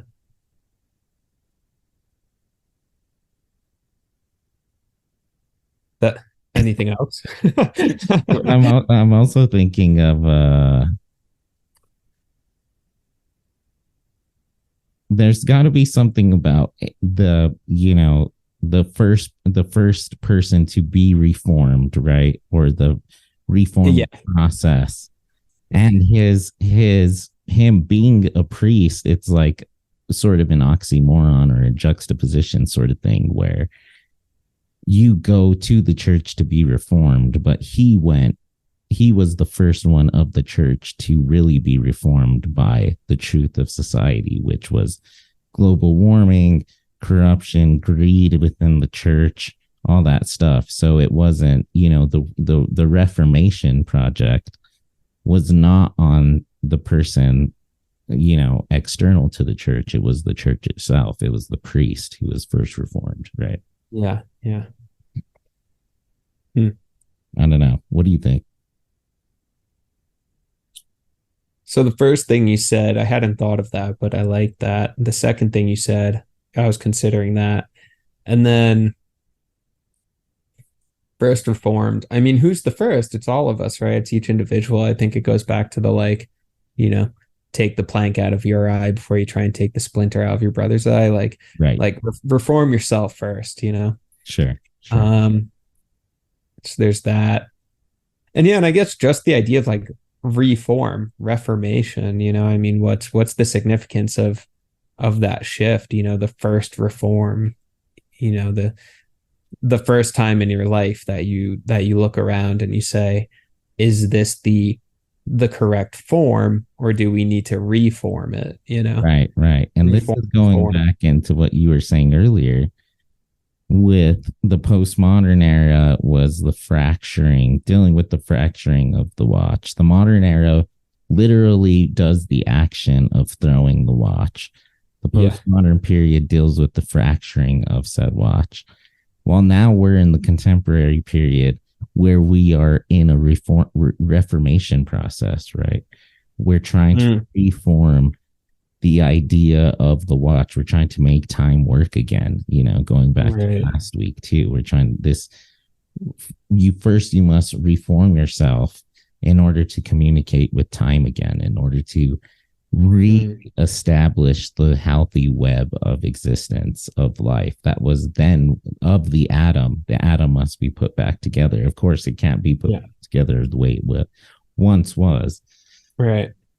But how is it? What's the first step to that? Well, it's reformation. What's the first step of our contemporary generation? It's the reformation project of the post fallout of Oppenheimer's work. Yeah. Exactly. Yeah. Putting the atom back together.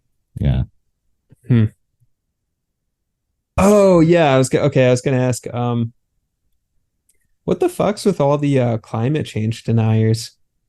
Right. Is that shit still around? Because I know, when it was made 2017, but that shit was always big.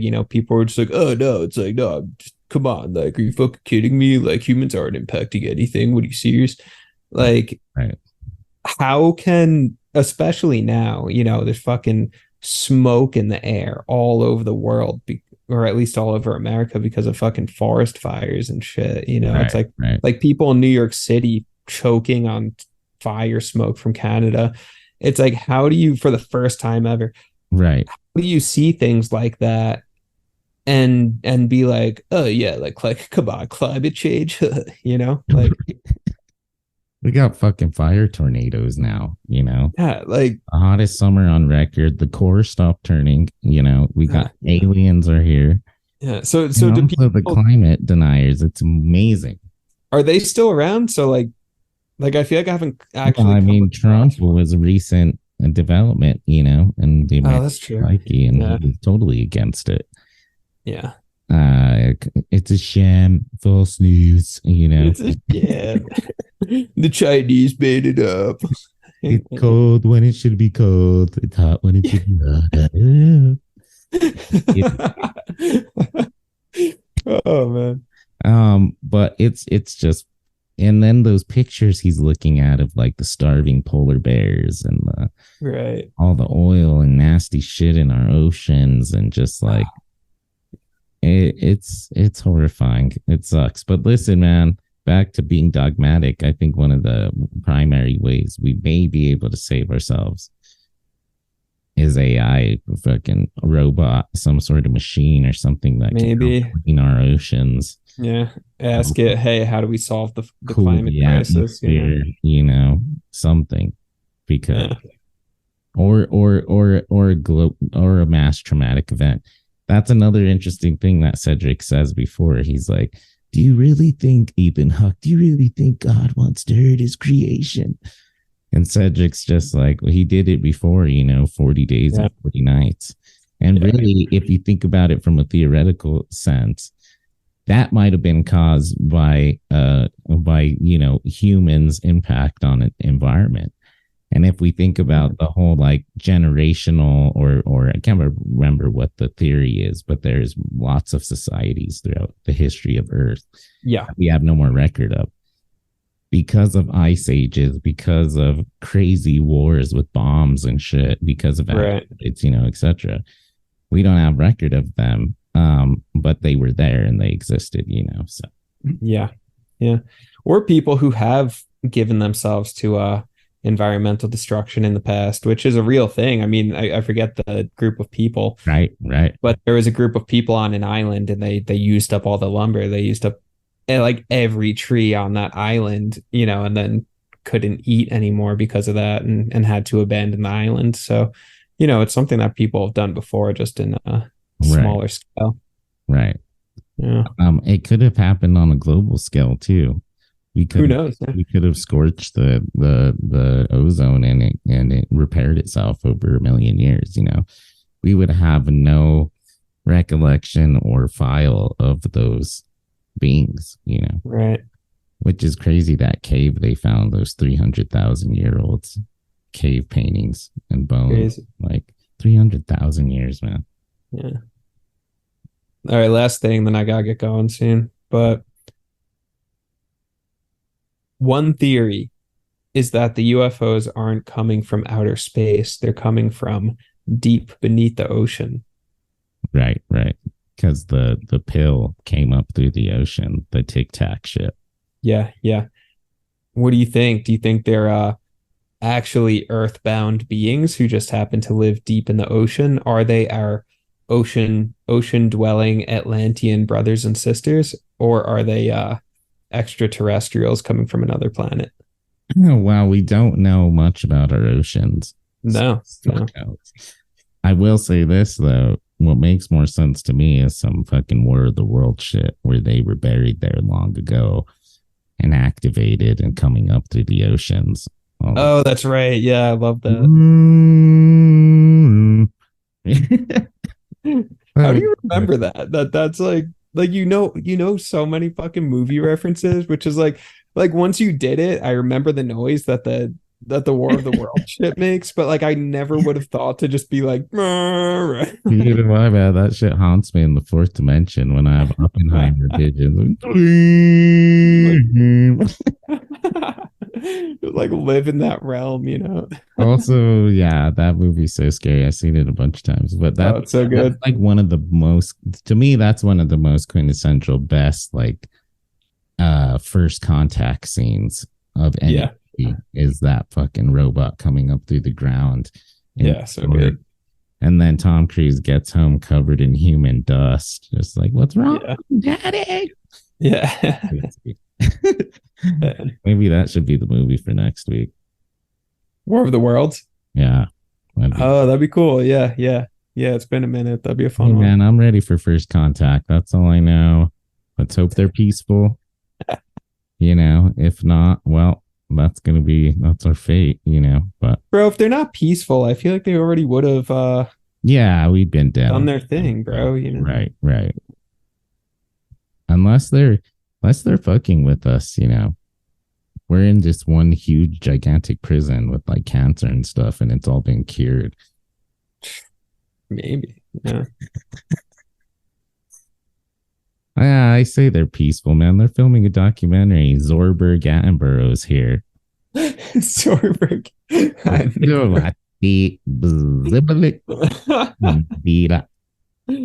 Oh man, it's so funny. Just in a peaceful science vessel. I don't want to make contact, man. Hashtag chimp empire. Yeah.